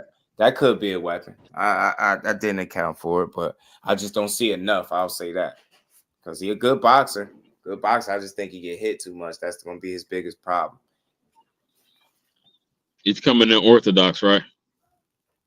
I believe so. Stan Jones, I believe he is. Let me make sure. I don't want to guess, but I think so. I don't think he is. Yeah, Stan Jonas is orthodox, because I had watched that fight recently, and I was like, man, to Dub's point, I was like, damn, his jab looked sharp. It looked firm. All right. I gotta respect it. Then I need to look a little deeper into him. So, yeah, you know, I have no problem saying when I research the fighter. That high guard, man, he got his limitations, bro. That high guard defense just got its limitations. If you're gonna use that exclusively, I understand using it in spots. You know, you're in a tough spot, you need to cover up, or you're using it as a trap. But that's like damn near his only defense right there. Right. But another question for the panel: what people gonna say? What the boxing public gonna say when Boots beats Stan Jonas and Unify? No, he was supposed to do that, man. You know, the haters how they be. Yeah, man. Who's Stan He wasn't nobody. European nobody. Exactly. Man. Okay. Yeah, you know how they exactly do what I was thinking. We real ones, we ain't going for that. We gonna be like, nah, that was a great win. Solid win. Stan Jonas stepped up, and we appreciate him for it. Appreciate your services. What should be the talking point, what people should be talking about, is the fact that proactively trying to unify and ultimately try to move towards a disputed champion, undisputed champion. So I would implore him, and I would continue going forward with it, putting pressure on it, and making the fights that are going to lead to the fights that get him closer to the belts. Shout out to Stanley Jones for taking the fight, bro. It's been a lot of time he could not get the fight. He himself couldn't get a fight, so now they made a fight worthy of a championship, worthy of attention. So I'm happy, and I hope that people finally start putting respect on these names, because like I said, man, I just witnessed just Saturday that passed a fighter telling me how tough it is for fighters in the business, and how 4 fights don't really equate to much when you ain't got the right backing the right people in your team or the right contract. So man, thank these fights and get behind these fighters. Stop putting shade on them like that, like we like to do, especially our own people. Yeah, that's real. I'm glad you said that. You spoke a word right there. Shout out to you. Yo, what's happening? What's good with it, bro? What's up, man? I just had to say it. I mean, I was enjoying listening to y'all build on it, but my brother had the fantasy idea of what could potentially happen, and you know, he get 2 and he get 2, and it's a super fight. I think that's a beautiful Cinderella story, bro. But I personally don't see Boots at 147 for the next 2 years, because that's how long that's gonna take. You know, I think his goal probably is to be. Let's say, not to cut you off, but let's just say a year and a half. Let's say we're doing it right now, back to back to back, year and a half. Could he stay there? It's hard to say that because Bob Arum's involved. You get what I'm saying? Yeah. You know, you have mandatories is going to be involved. I mean, that's the tough part that a lot of people don't understand about being unified or being undisputed, for that matter. Once you start to have several titles, that means you got several pressures of several mandatories, and what happens is the mandatories start to put a gap in the time frame. And in my personal opinion, just foreseeing what you're saying, I think it's a dope idea. But then I think we get a Boots that's on a real weight issue sticking around like that. And now, if he could just knock him out in the next 2-3 fights, bang, bang, bang, hey, there you go. But let's be real. The next 3 fights he has won't be all to unify, I'm assuming. You know, it's just no way. You know, that boxing just gives him that clears the lane up and lets him just go straight one after another. That most likely won't happen. And I just know that weight is going to become an issue with Boots before long. I mean, time flies and so does your weight once you're getting older, just suppressing yourself to stay. And to me, it begins to sound a lot like Earl Spence at 147. I don't want that for Boots. I want him to be comfortable. And just me as a boxing fan, I dig what you're saying, but my overall vision of it is to say that whatever works for Boots next is what I want to see. You know, if it's to unify, all right, let's do it. If you're going to unify again, all right, let's do it. But if you're going to commit and go to 54, I'm not going to be mad at you. I'm not going to be like, oh, but you left a belt out there. I'm not going to care. I'm going to appreciate what they're going to give us, because it's the reason why you're getting it. And I think a lot of people overlook that. It's a reason why you're getting what you're getting. So, you know, whatever he makes, and it doesn't look like he make horrible decisions, and he's with a guy like Eddie that's going to probably put the money up to make it happen. So I'm going to say whatever he wants to do next is going to be something I'm going to embrace. But your undisputed thing, man, that's dope. But, man, that's a long way down the road. Yeah, it's a lot that had to go right. Fights that need to be won, and just time that he probably just don't have physically, right? He's literally starting off with 1 belt. It's not like we talking like this and he got 2 or 3. He got 1 right now. And this will be 2, and then mandatories. If he get past him, obviously, then it's mandatories. And then the 3, and then the mandatory, and then, you know, that's you're looking at a 2-year span, man. On a good note. And I wonder how long he feel like he got there too, man. But I tell you, man, unification, I feel like he was successful down there. If it's a matter he went against Stanionis. He has nothing else to prove there, unless he want to stick around and make the fight with Brian Norman, so we can see that. But away from that, man, I don't need to see him fight Barrios. I mean, hey, if he go up and go get Virgil, I'd rather see Virgil than Barrios if it come down to it. I know some people want to just see the word undisputed happen, but Me, I just want to see the best fight happen next because the fight after that ain't guaranteed. Right, for sure. For sure. Unification takes all that pressure off. Maybe, yeah, man. It's gonna be interesting though, because I think a lot of it is riding on how long he gonna spend there or how long he willing to sacrifice his body at the weight class.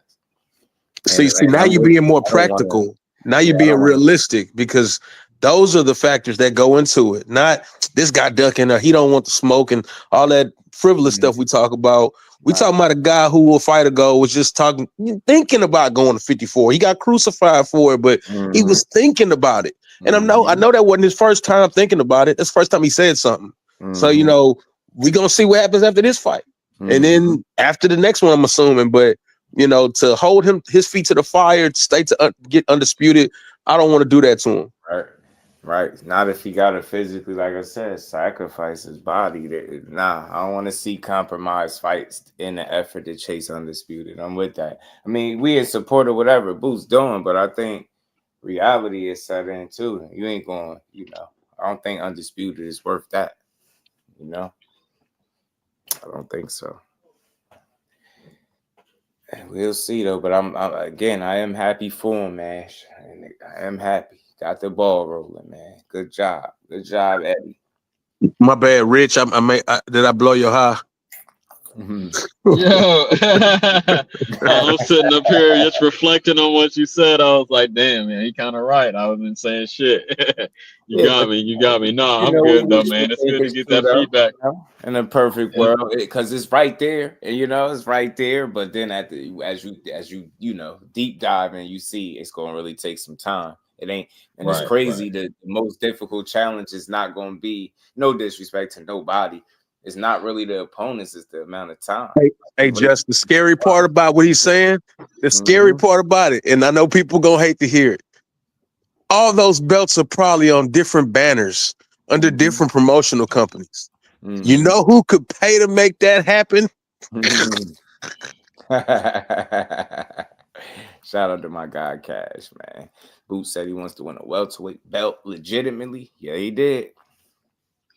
He ain't like that email stuff, G. He like, man, I ain't hearing it. I want to take somebody's scrap up off him. You know what I'm saying? No, most city. I posted in the chat earlier that I'm about to buy a used turban from Goodwill and say I'm Turkey's cousin, man, because I got to get a piece of this bread. He doing too much, man. You Turkey's cousin Bacon. We hear you, bro. Shout out to Dub. He said I think Boots I got my Samaj on right now. Mandatory. WBA and IBF are with Matchroom. They can take step aside like Garcia just did. Man, that's real. That's true. I wonder what the sacrifice is gonna be like when push come to shove. But I ain't gonna speed it up. I'm gonna just be happy that he got one. Be happy that he got one. You know, Stanley get in there. He want scrap. He don't know nothing else. He not interested in no real boxing match for long. He want punch. Throw caution to the wind. He ain't reckless and careless like that, but he just, you know, he do get hit quite a bit. So that's all. Shout out to Goodwill. Turkey bacon. Call that man turkey bacon. Oh man. Turkey, big Turk, man. Big Turk. Somebody sent me this clip, man. Somebody tagged me in this on Twitter. Let me see. He ain't gonna do shit. Keyshawn got no chin. Shakur got no chin. Call him up. Oh. He ain't shit. He ain't shit. He gonna get his ass whooped February 14th. He ain't shit. Oh, okay. Bring his ass up here then. And I'll knock your ass out after. Tito up there wilding. Tito up there said, man, I interviewed him. I remember he was saying that about Keyshawn too, but I haven't seen what people saying about Keyshawn as far as the negative side. There's no chin stuff. You know what I'm saying? I don't know. He's been handling shit pretty damn well, but he got a fight coming up. Tito do with Pedraza. I see how he take care of the vet. Tito's hyped up. I like the energy though, man. I'm supposed to have him back up here though. I'll reach out. Who's the best 47 out of the 3 belt holders? You know who. I just got to go with the guy scene, do it more. I don't think Barrios beats Boots, and I think I even think he'd have tough fights with the other guys too. He looked rough in his last fight. Abel Ramos, man, almost pulled it off, didn't he?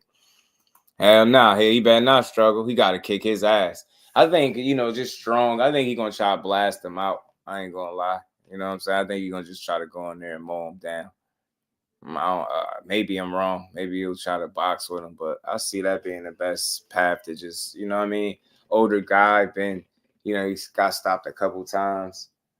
You got to show him the door. That's my new term, man. I'm about to get that on the shirt. Show him the door, bro. You got to show him. You got to let him know that, look, you ready. He might not know he's ready to retire, but you got to make him, bring him to the realization, man. Show him the door. And say this is where you belong, bro. Not in the box. That pains me to hear that about Pedraza, because once upon a time, man, he had so much promise. He was looked at as the next Puerto Rican phenom once upon a time, and now he's like the guy that's getting passed around, yo. Like he's the litmus test. That little ass angry man from Baltimore. Shit start changing. But you know what? He picked up some good wins after that. What you talking about? Just that woo woo woo woo woo. Yeah, he was doing that, bro. I was like, what exactly is that? I've never seen that before in a fight. Or heard it, should I say. I was like, what is he doing? Is he taunting them? Why is he making them sounds? And bro just, Tank commenced to punching on his ass. It's like, yeah, them sounds was tripping. He was that's more strange than what Rolly do. But yeah, he can't struggle, man. Shout out to Tito, man. He got to go out there and dust him off, man. He been talking like that about Keyshawn like for years, though. Like he felt like he had the back end to push the people behind him, the money, whatever. He felt like, he got the raw deal, so he had that kind of story. You know what I mean? My thing is I let him come here, tell his story. I don't side with nothing. I just hear him out. I think Keyshawn is doing phenomenal things right now. Dude is in the best position he could be in.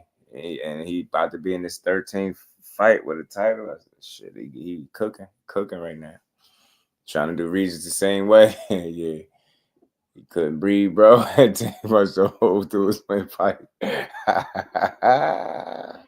don't know what the hell he was doing. Woo, woo. I was like, bro, why is he making these sounds, dude?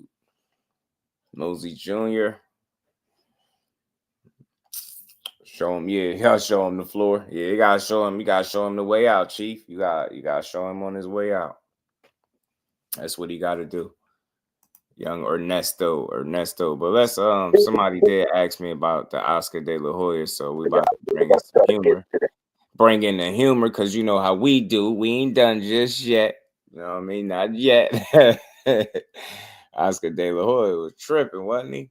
He dedicated his whole Clapback Thursday to the Haneys, bro. So we about to get into it. Let's play it, man. It's time for the first Clapback Thursday of the new year, and we are coming in blazing. I know you've missed me. I promise you I'd be back. It's time for the only segment in boxing that gives you the facts and makes you laugh. It's Clapback Thursday, so let's go. This clapback is dedicated to the worst manager in boxing history, Bill Haney. Bruh. Something we can all agree on. Bruh. I want to start by saying that I feel sorry for Devin Haney. We hardly ever hear him speak because his daddy does all the talking. Bruh. And it's cost him all 12 fans he had. Bruh. Sure, Devin had a bad loss this year, yes, but it shouldn't have been career-ending. It all could have been easily fixed. Bruh. If it wasn't for his father and manager, bruh, Bill, who single-handedly turned it all into a more toxic situation than Chernobyl.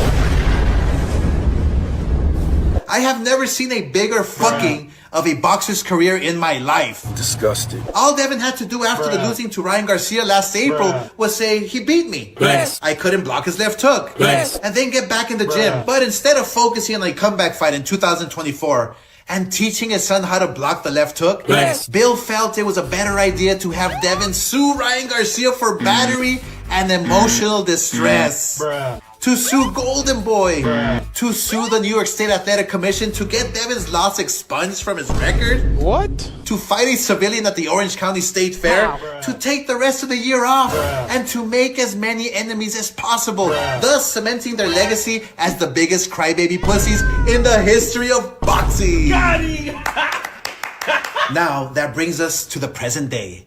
Devin and Bill were in London last week begging Turkey for a payday because they have no other options. The only value that Devin has in this sport is to fight Ryan Garcia again. So Bill, being the pimp he is, and these are facts, he was a pimp. Hoed his son out once again to the fighter who beat his ass so badly, he had to sue him for battery. I cannot make this shit up, folks. The rematch is set to happen this October, but under one condition. The Haneys must drop their bullshit lawsuit against Ryan and Golden Boy. And of course, the Haneys are willing to drop it because they had no case whatsoever. I have never heard of a fighter suing another fighter for battery. And I'm certain we will never see it again. Unless Devin sues his next opponent. Anyhow, taking the rematch is a pretty risky move though. If Devin loses to Ryan Garcia again, we can all wave goodbye to the Haneys. And in order to even get to that fight, Devin has to first get past a tough and hungry Jose Ramirez in May. Watch out, Jose. If you hit him too hard, he might sue you next. Bill, the highlight of your pathetic 2024 was becoming president of the neighborhood watch here in Henderson, Nevada? Do me a favor. If the wind blows one of my recycling bins too far from the estate, go ahead and chase it down and bring it to my gate. Thanks, buddy. This is the closest you'll get to stepping foot in my home ever again. And Devin Haney, from one fighter to another, you have to take control of your life and career and fire your father. Everyone in boxing stood by and watched what happened this year. A year in which you were supposed to shine. You are now a punchline. Everyone sees he's the problem. Hell, he didn't even stop the fight against Ryan Garcia when your jaw was broken and you were on the canvas. I hope you can come to your senses and decide to save yourself and part ways with your current management before it's truly too late. Sadly, it might be already. Oh, and Canelo, you just signed a huge 3-fight deal. Does that mean you'll be fighting David Benavidez and you'll give the fight fans what they've been asking for? Of course not. Fuck you. I got it, babe. Yo, bro. That dude's the devil. This man, G Peasy, what's good with it, bro? How you feeling? Man, Oscar is a damn menace, bro. Time, money, energy, pettiness. This man is in Speedos talking crazy to y'all. Oh, he just went on everything that is. Thank God, damn. But I tell you what, man, that's the thing. That's the only storm that Haney got to weather at this point, man. They're gonna talk. They're getting a couple more laughs off, but I mean, you can get the last laugh off with a win, bro. Get the biggest win of your career at this point. It revives his career if he wins. Mm-hmm. So that's the only thing you can do. Sit this out, laugh at some of this shit, because he just went to town. I ain't never seen him spend the whole. He made that joint long for almost 5 minutes, bro. 4.5 minutes going in. Oscar is petty as hell, bro. Yeah, Dad, use all that shit as bulletin board material, man. Nothing you could do about it. Just weather the storm. Keep bobbing and weaving, Chief. You know what I mean? Keep bobbing and weaving. My God, Flossie, go. Cook the Haneys in the Speedo is crazy, right? Nah, meanwhile, his girl was there in the back somewhere listening. Get him, babe. And that plastic Barbie doll that he got. Yo, Oscar is wild, man. Damn. That's how you feel about the Haneys, man. They gonna get back. Don't even worry about it, B. They gonna get back. But yeah, man, one more thing. I seen something else. Jesse Hart gave his opinion on Devin Haney and talking about being up at 47. You know what fight he asked for? I already told y'all. I told y'all the minute y'all start talking that 47 stuff, the people was gonna start talking about it. You know what fight they asking for? Oscar getting at least 3 paydays off Haney. Ryan 1, Ramirez, and Ryan 2. Reminds me of the Haney top rank deal. Damn, that's crazy. That's crazy when you put it that way, bro. That's damn crazy when you put it that way, bro. Yeah, I was thinking the same thing. I was just about to say it too.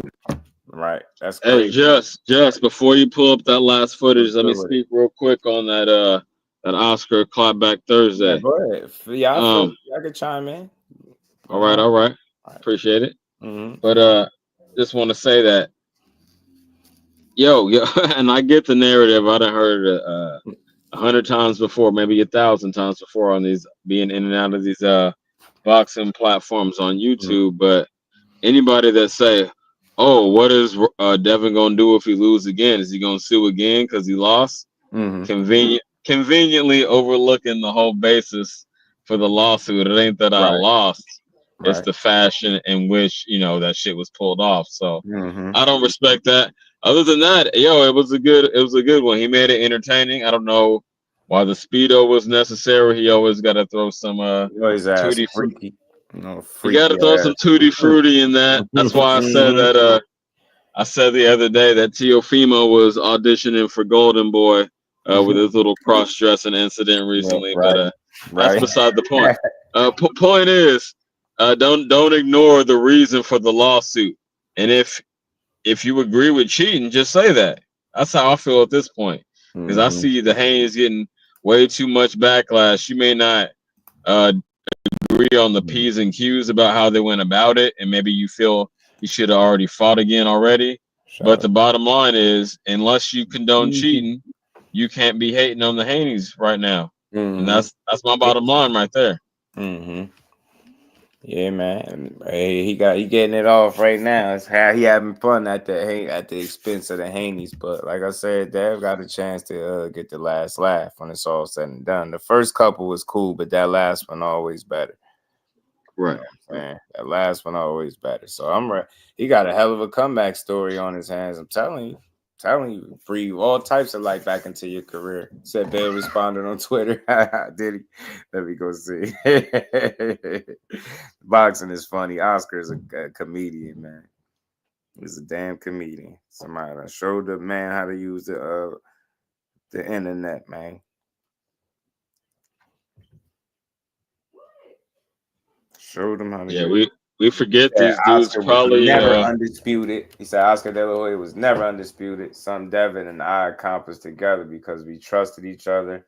I'm the 2023 manager of the year because I believed in my son and he believed in me. That's something Oscar Delahoya never had with his father, and it shows. He said, and how he treats his own kids. He said, "No, I don't want to come over to your house." Oscar kept the house, but lost everything in it. His kids, his trust, and his legacy as a father. He got 3 kids who won't step foot in his house and 3 who can't, including his 11-year-old daughter, Victoria, who deserves better. Meanwhile, Sean and my 10-year-old daughter, Bella, are thriving, both A students and tennis standouts, living under my roof with love and support. So, Oscar, before calling us crybaby bitches, remember your kids are who are crying for their father for real. Okay, damn, Bill went in, huh? Damn, that was damn, man. They making a lot of enemies, ain't they? That was assault, man. That was crazy. He went in though. That reminded me of Drake and Kendrick talking about each other's families. That was too much, champ. God damn.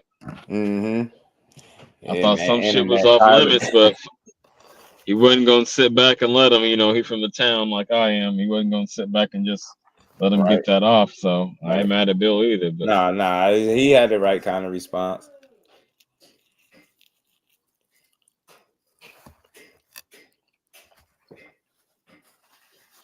Typical Bill response. Shout out to him though.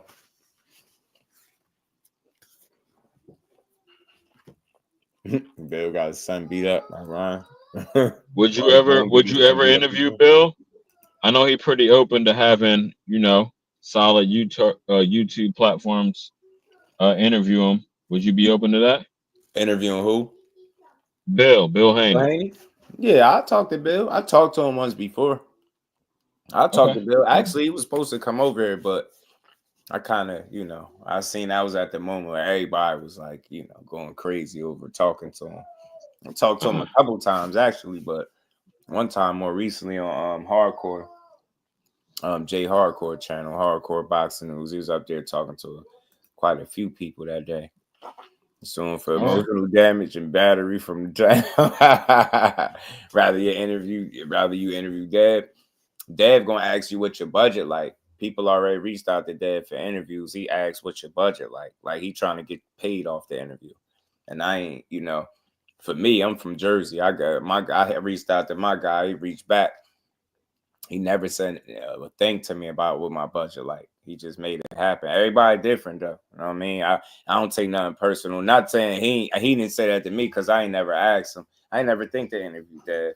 Because some of these dudes just got different energy and you know that things. You know that right from the rip. So you don't even, like contrary to popular belief or whatever people think, Shakur is a lot more approachable than people realize.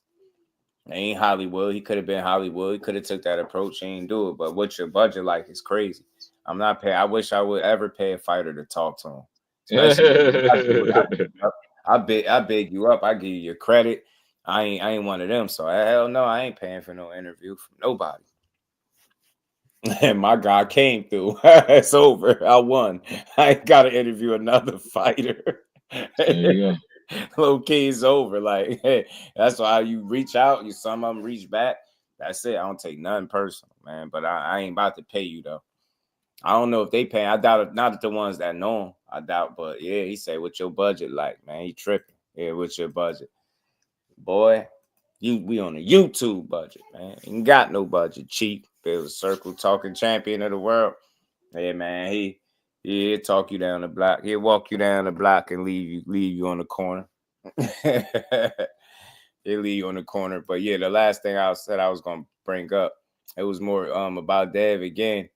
And Jesse Hart had gave his thought. Shout out to my guy YSM, always coming through with the good work. But I'm gonna play the same thing Charleston said. Yeah, they've been going in, man. They making enemies, y'all. They making enemies. Let's get to it.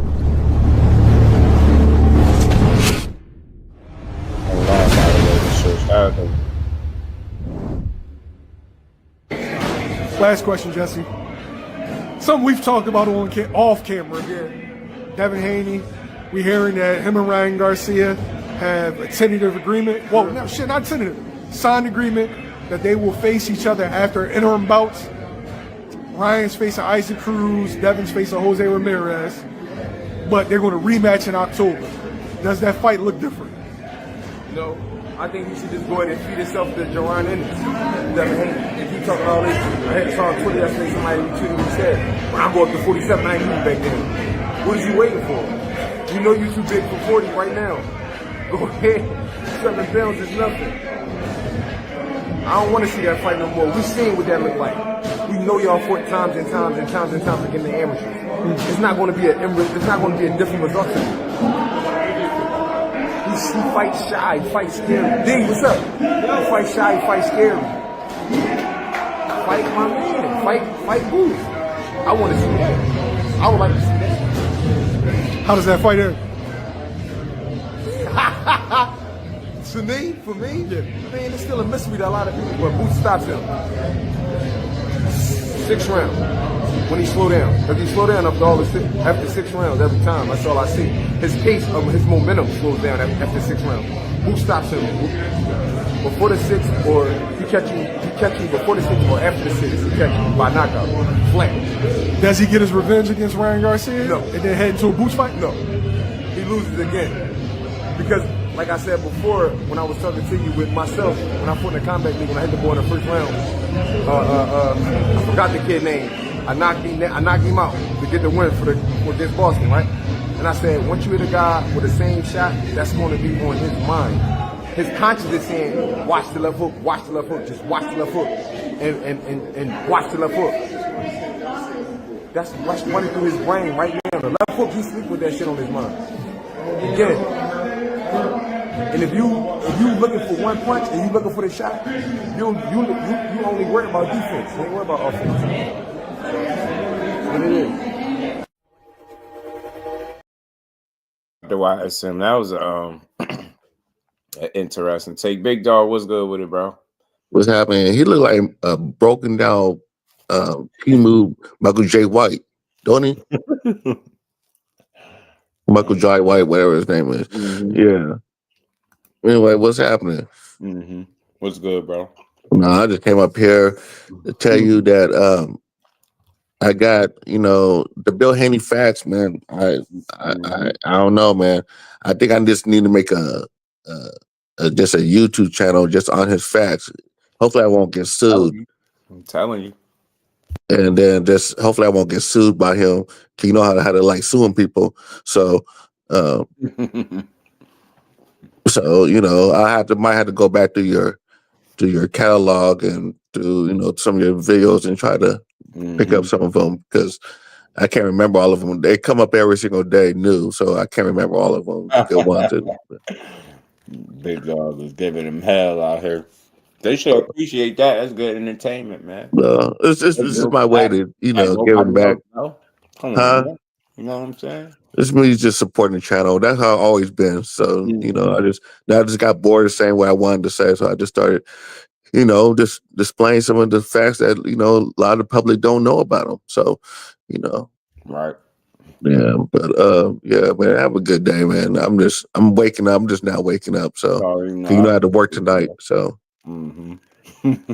Yeah, dog, it sounds like you over there waking up too, man. Yeah. Oh no, hang around, homie. I'm just driving. I was just about to get with you. You talking a what's lot happening? of shit, man. I was. You said the Haney's gonna sue, right? Man, that's why I'm saying I don't know if I should do it, because I don't want to get this. He'll come on the channel and say, "Yeah, this dude named Big Dog Willie, he knows who." He cussed me out one time.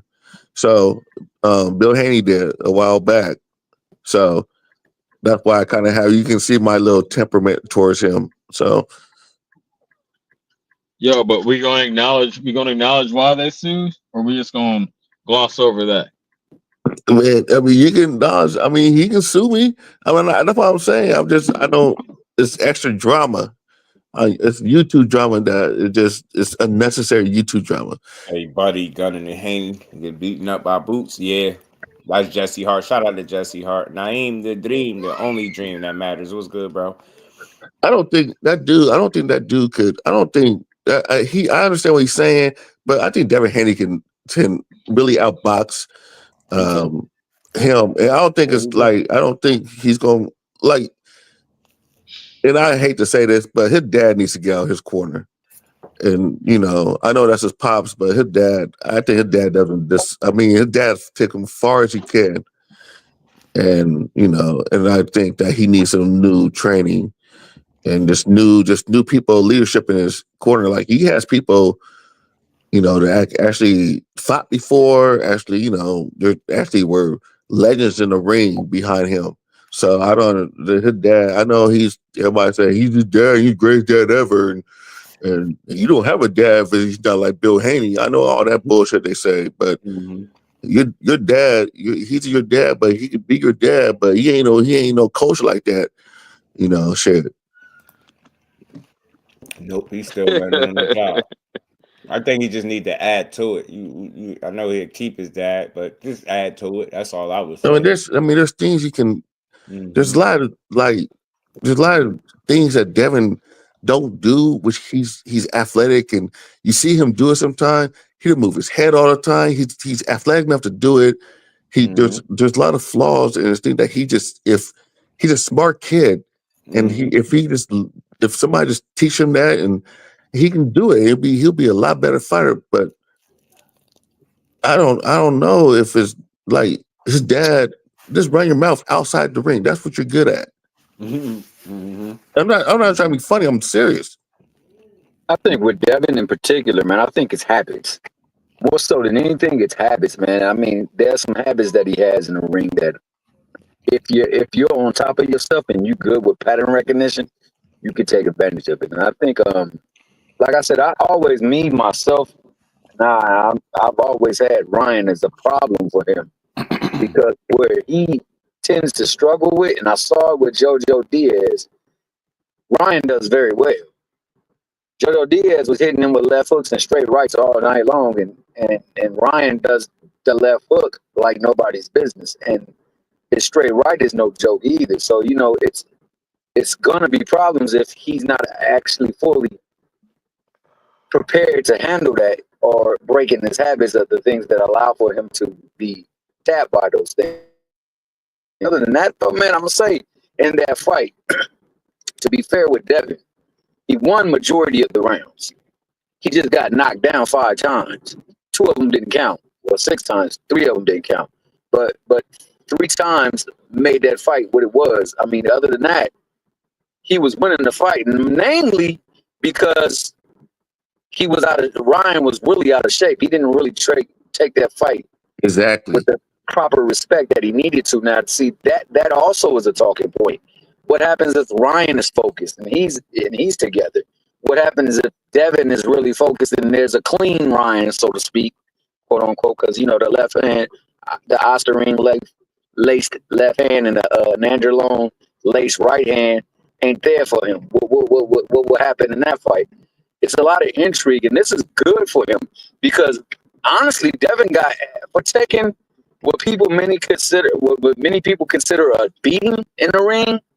I wouldn't, but what many people would. There's a lot of eyes on him to see what he would do, and he still has a lot of options. He still is champion at recess if he wants to fight at 140.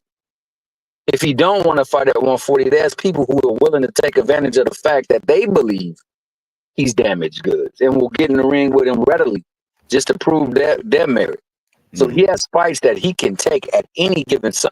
So his dad done did well to him to this point. I agree that they need to have some people in the corner with him, some seasoned people, so that they can make adjustments on the fly. Because if you can't prepare for stuff, you at least gonna have to adjust to it when it's in the moment. And he needs that type of seasoning in his corner so that they can make the proper adjustments. But I mean, other than that, man, you gotta appreciate the fact that he is now willing to take the fight, because at one point in time he stood on the square saying that I don't want to fight him. He's a cheat. So I can respect it for that. Yeah. And like you said, it's about adjustments. Oh, go ahead. Bender, man. Appreciate you in the Cash App, bro. Much love. And we ain't never got a box again. Well, I already been getting these bet, but now it's time for you to get your just do. Yeah, I think Lara beat Shane Mosley Jr. for sure.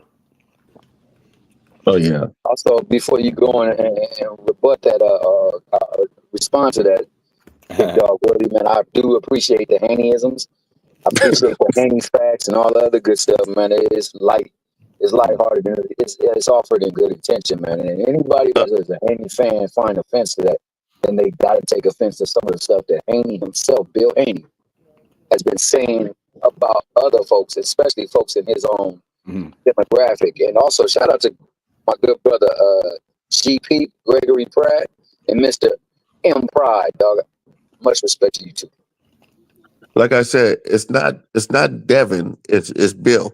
I like Devin as a fighter. I just in my opinion, and I know people are gonna get on me for this because that is his dad, but I think his dad does him disservice a lot of time and holds him back on some of his things just because the way he talks and the press that he gives Devin. And I think that might affect Devin as a fighter because you don't want to hear bad press all the time about yourself. Devin's not a boogeyman. He's not the bad guy. He's not like the Floyd character, like the character that Floyd brought up, with Money May. He's not like a evil genius type dude like that. He's just little Dev, but he fights well. He's a good fighter, and I feel not sorry for him. Trying to get his man strength. Yeah, I'm not sorry for him. I feel like he's being, underdeveloped.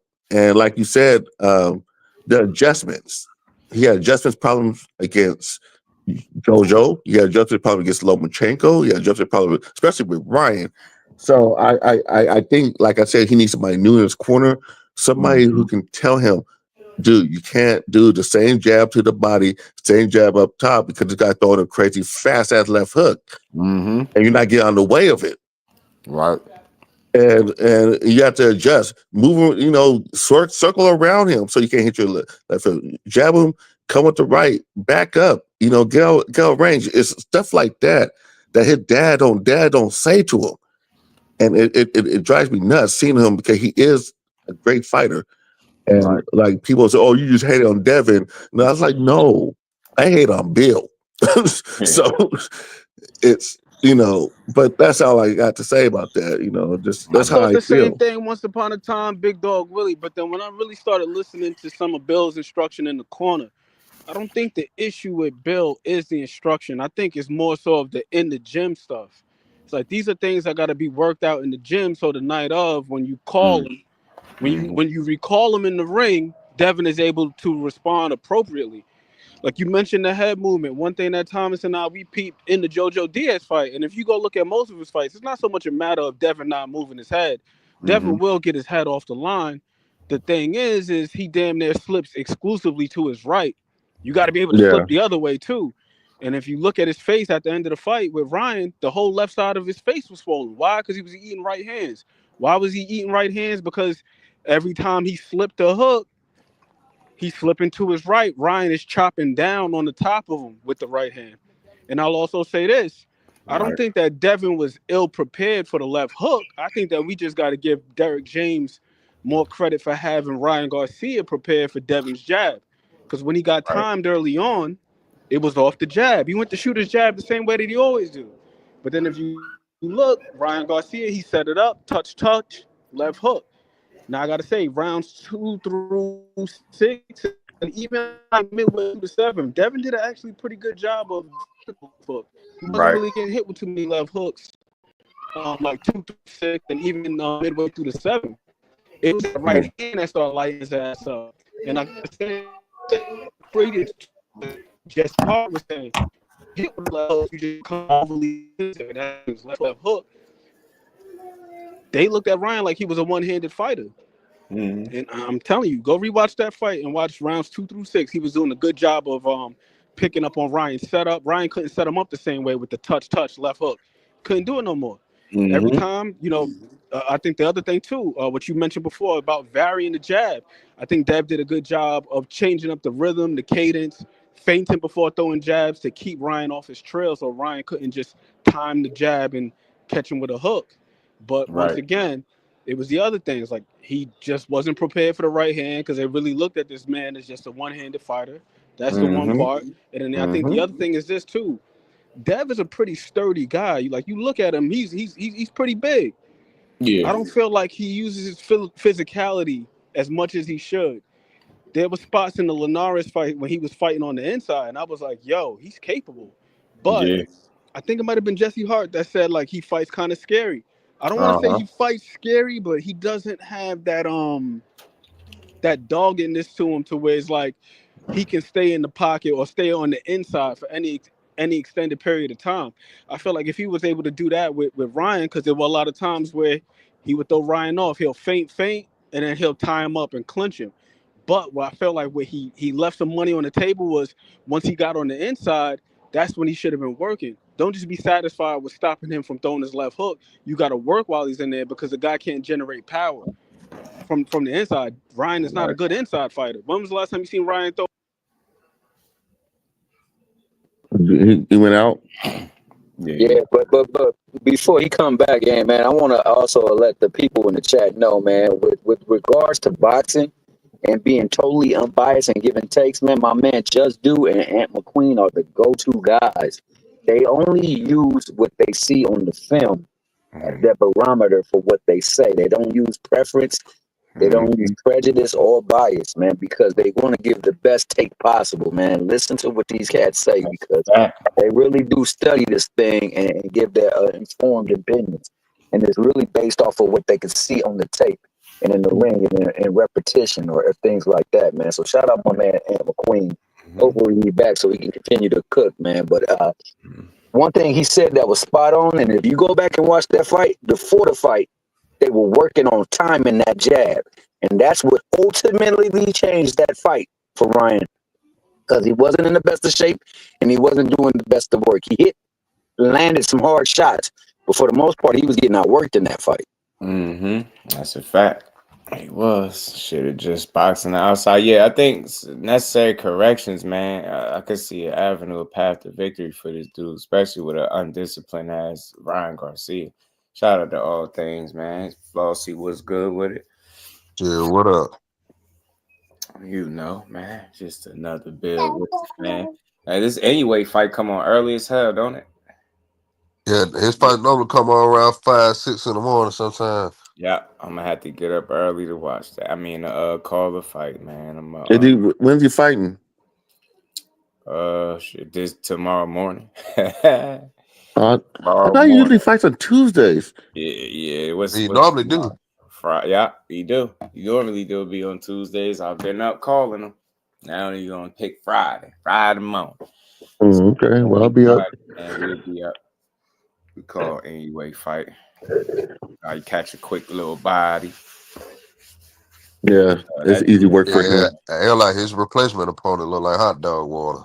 Oh yeah, he gonna get smashed out. I checked him out. It don't look like too much of a threat. Mm-hmm. Easy work. Yeah, dude gonna get smoked out, man. Smoked out. Let's see, man. Let's see. I like the best news I think today was Boots though. Having a signed sealed date. I think that was the best news of the day for me. Yeah, anyway, about to punish this kid, man. Whoever the hell he is, he about to do him bad. Yeah, I'm gonna have to be up early. I'm gonna jump off here in a second and well, you know I'll be up because I'm at work, so I'm gonna try to catch the I'll be there. I'll be over here.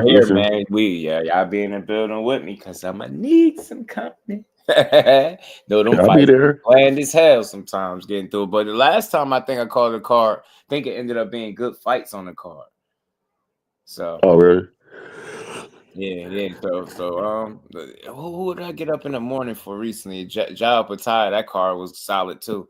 So yeah, man. My guy Ace, man, he supported, man. He asked me to call the fight, so I said I'll do it. Probably I gotta see what time the cars start. Usually I be on top of it, like 4 or 5ish. So I'm gonna go see what time it start on my end, and I set the stream up. We gonna get through it, man. We gonna call the fights. My guy said I'll send you the money to call the fight. I said okay, no problem. Then no problem, Chief. I got you. Yeah, I go back between you and KQKC. You know, so. Shout out to KQ, man. He called them fights like no other, too. Yeah, he's the man. He's the master at that shit. Yeah. Say 14 shoulder muscles stacked up. Yeah. Anyway, man. Damn proud of him. But yeah, man, he got a victim tonight, but we gonna call the fight, man. Why not? I like that little dude, man. I like anyway, man. He's like one of my favorites. He nice, man. Dude could really scrap. He's a dog though in there too. He gets knocked down, gets right back up, and starts scrapping again.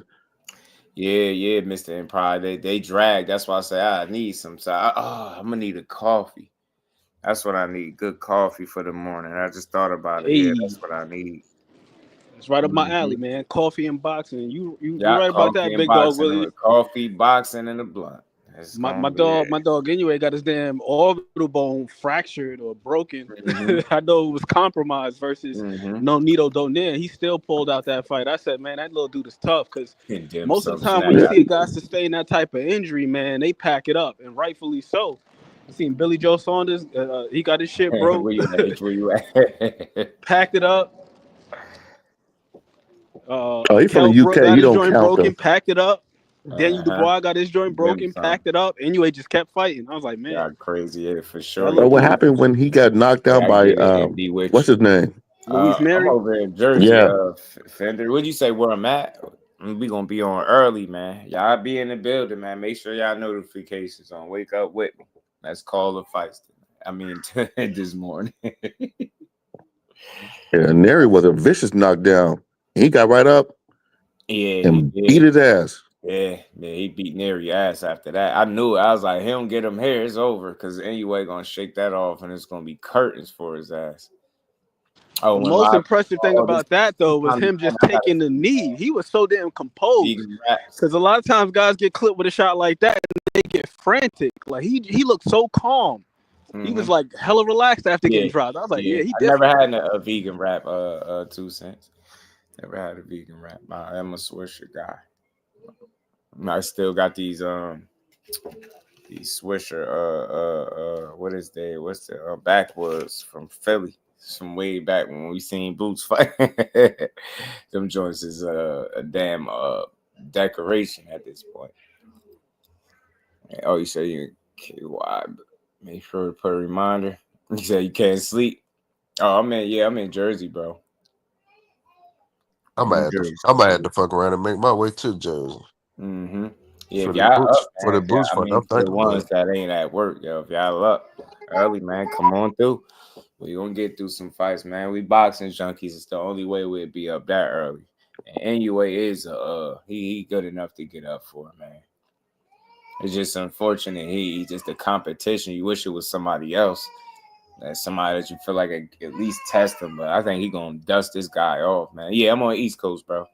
On the East Coast side of things, man. So they going at it, man. But yeah, man. Shout out to the fan Rocket coming up to pull up to rock with me. But we at 3.5. I'm gonna call it here because we gonna be right back. And I definitely to take a damn nap before I be. Oh yeah, get your sleep, man. You Dude got a already nice know how little that punch be. to the body on him, though, Just. I was looking at the highlights. So he like a nice little body puncher. Who? Kim. Oh, man. Maybe I'll go peek at him, man. Nah, Peek at him. Kim kind of strong, bro. I was like, okay. Yeah, see, try to get interested. Shout out to everybody rocking with me too, man. If y'all be here, we gonna get through it, man. We gonna get through it. Technique though, he ain't messing with anyway as far as technique and skill, but he got a nice little punch on him. Yo, listen, if my man pulls off a Bruno Saras, I need my internet will break. Fronto Fender. Peace to the Queen, Aisha. Appreciate you always. Shout out to the Queens of the chat, man. R Stokes, what it do? Yeah, tough little dude, man. Vegan hemp wraps give you that swisher bump pull, but not no tobacco. Yeah, man, I gotta try them. I gotta look into them, bro. I gotta look into what you talking about. I ain't never heard of them either. I thought you was joking first time you said that. But healthier way, if it's a healthier way, I'm all for that though. You know what I mean? All for it. All right, just dude, man. I'll catch you tonight or tomorrow, whatever you want to say. I bet for sure. Big dog, appreciate you, bro. And shout out to the family, man. My guy Flossie, Thomas Hill, Big Dog, Aunt McQueen. Y'all dudes, I don't know if y'all gonna be up, man. I know y'all, people got works and stuff, but we gonna be up. We gonna call them fights. I'll probably be up. That's about around the time I'll be having to go to work. I should be up. Oh, bet. Shout out to 2 cents. Appreciate you, bro. Hey, my guy. All things, the rest of the gang, man. I appreciate all y'all. Shout out to the family. And I hope to see y'all back in the building early for this NUA fight, man. So appreciate everybody in the building. Shout out to everybody that hit the Cash App Super Chat. We're going to keep building. Y'all know how we do. I'll see y'all in a couple hours because this, that NUA fight for me is going to feel like 20 minutes. About 20 more minutes is going to be 5 o'clock. Tell you, as soon as I set the live, the time going to speed up. Creole appreciate you, bro. So, again, shout out to my brother Flossie, Thomas Hill, man. If y'all up, y'all come holler at me. Drop the link. We'll call these fights, man. Get me a coffee or something in the morning and build. But I enjoy the rest of this good Thursday, man. And we're going to be back, we're going to be back. Shout out to my brother, All Things, man. Appreciate you, fam. Much love. And we ain't never got to box again. Well, right. well. I already been getting these bets, but now it's time for you to get your just do. I got you. What? This not funny. How am I supposed to get home? Hold on. Sit down. Hold on. Here. $2. Take the train. Take the train. Shout out to you, All Things. Appreciate that support. Appreciate everybody that continues to rock with me. That's a classic, as I always said. That scene, man, that whole scene was funny. That man woke up. He was like, he started fake coughing. Yo, this man started fake coughing. It wasn't a damn fire lit nowhere, bro. Just wild out, man. Okay, I think Cameron will whoop everybody at 47. I'll say this: he won't whoop everybody. He'll give people ugly fights, interesting fights, and he'll beat some of the people at 47 for sure. He's just one of those guys that you sometimes don't look good against. You know what I'm saying? But the best news of the day: Boots and Stan Jonas, April 12th. Haney, get back, man. They laughing now, but you get the last laugh, and you'll be back winning. I'm rooting for Haney. Shout out to Bill. Shout out to boxing, and shout out to my boxing family. Appreciate y'all.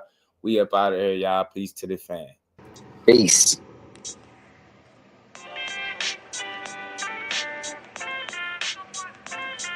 Yo,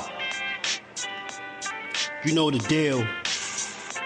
We back again. We never slacking. Word 'em up. Ladies and guys, whether if you drunk or you high, it's time to pay respects to the illest man alive. If you think you got a point, he'll shrink you down to size. And from there it's downhill like a slinky or a slide. Open your eyes. Got a deep connection with the rise, so you might see them jump in whenever they go live. Peep it. This channel blowing up now, it's not a secret. With tons of exclusive interviews to listen to. Them other channels I hate, but yo, they missing clues. They start narratives, sip the goose and twist the truth. It don't take a rocket scientist to get the proof. Just click the live at 4 p.m. Eastern time. But when you chime in, make sure you keep it kind. But if cowards want to debate, then it's feasting time. My man Jusdu shine busy all the time. Grind 24/7, 365. Videos he might have 365. My rhyme's sick, they make you do a 365. You get a rich if you think you fit to survive. It's Jusdueboxing, time to click the live. Ain't no beginners, if you soft, you ain't down to ride. I crush you, respect too, it's Jusdu. He got the illest boxing show on the internet. The boy been a threat and he ain't even had dinner yet. Word 'em up. Yeah. You know what time it is.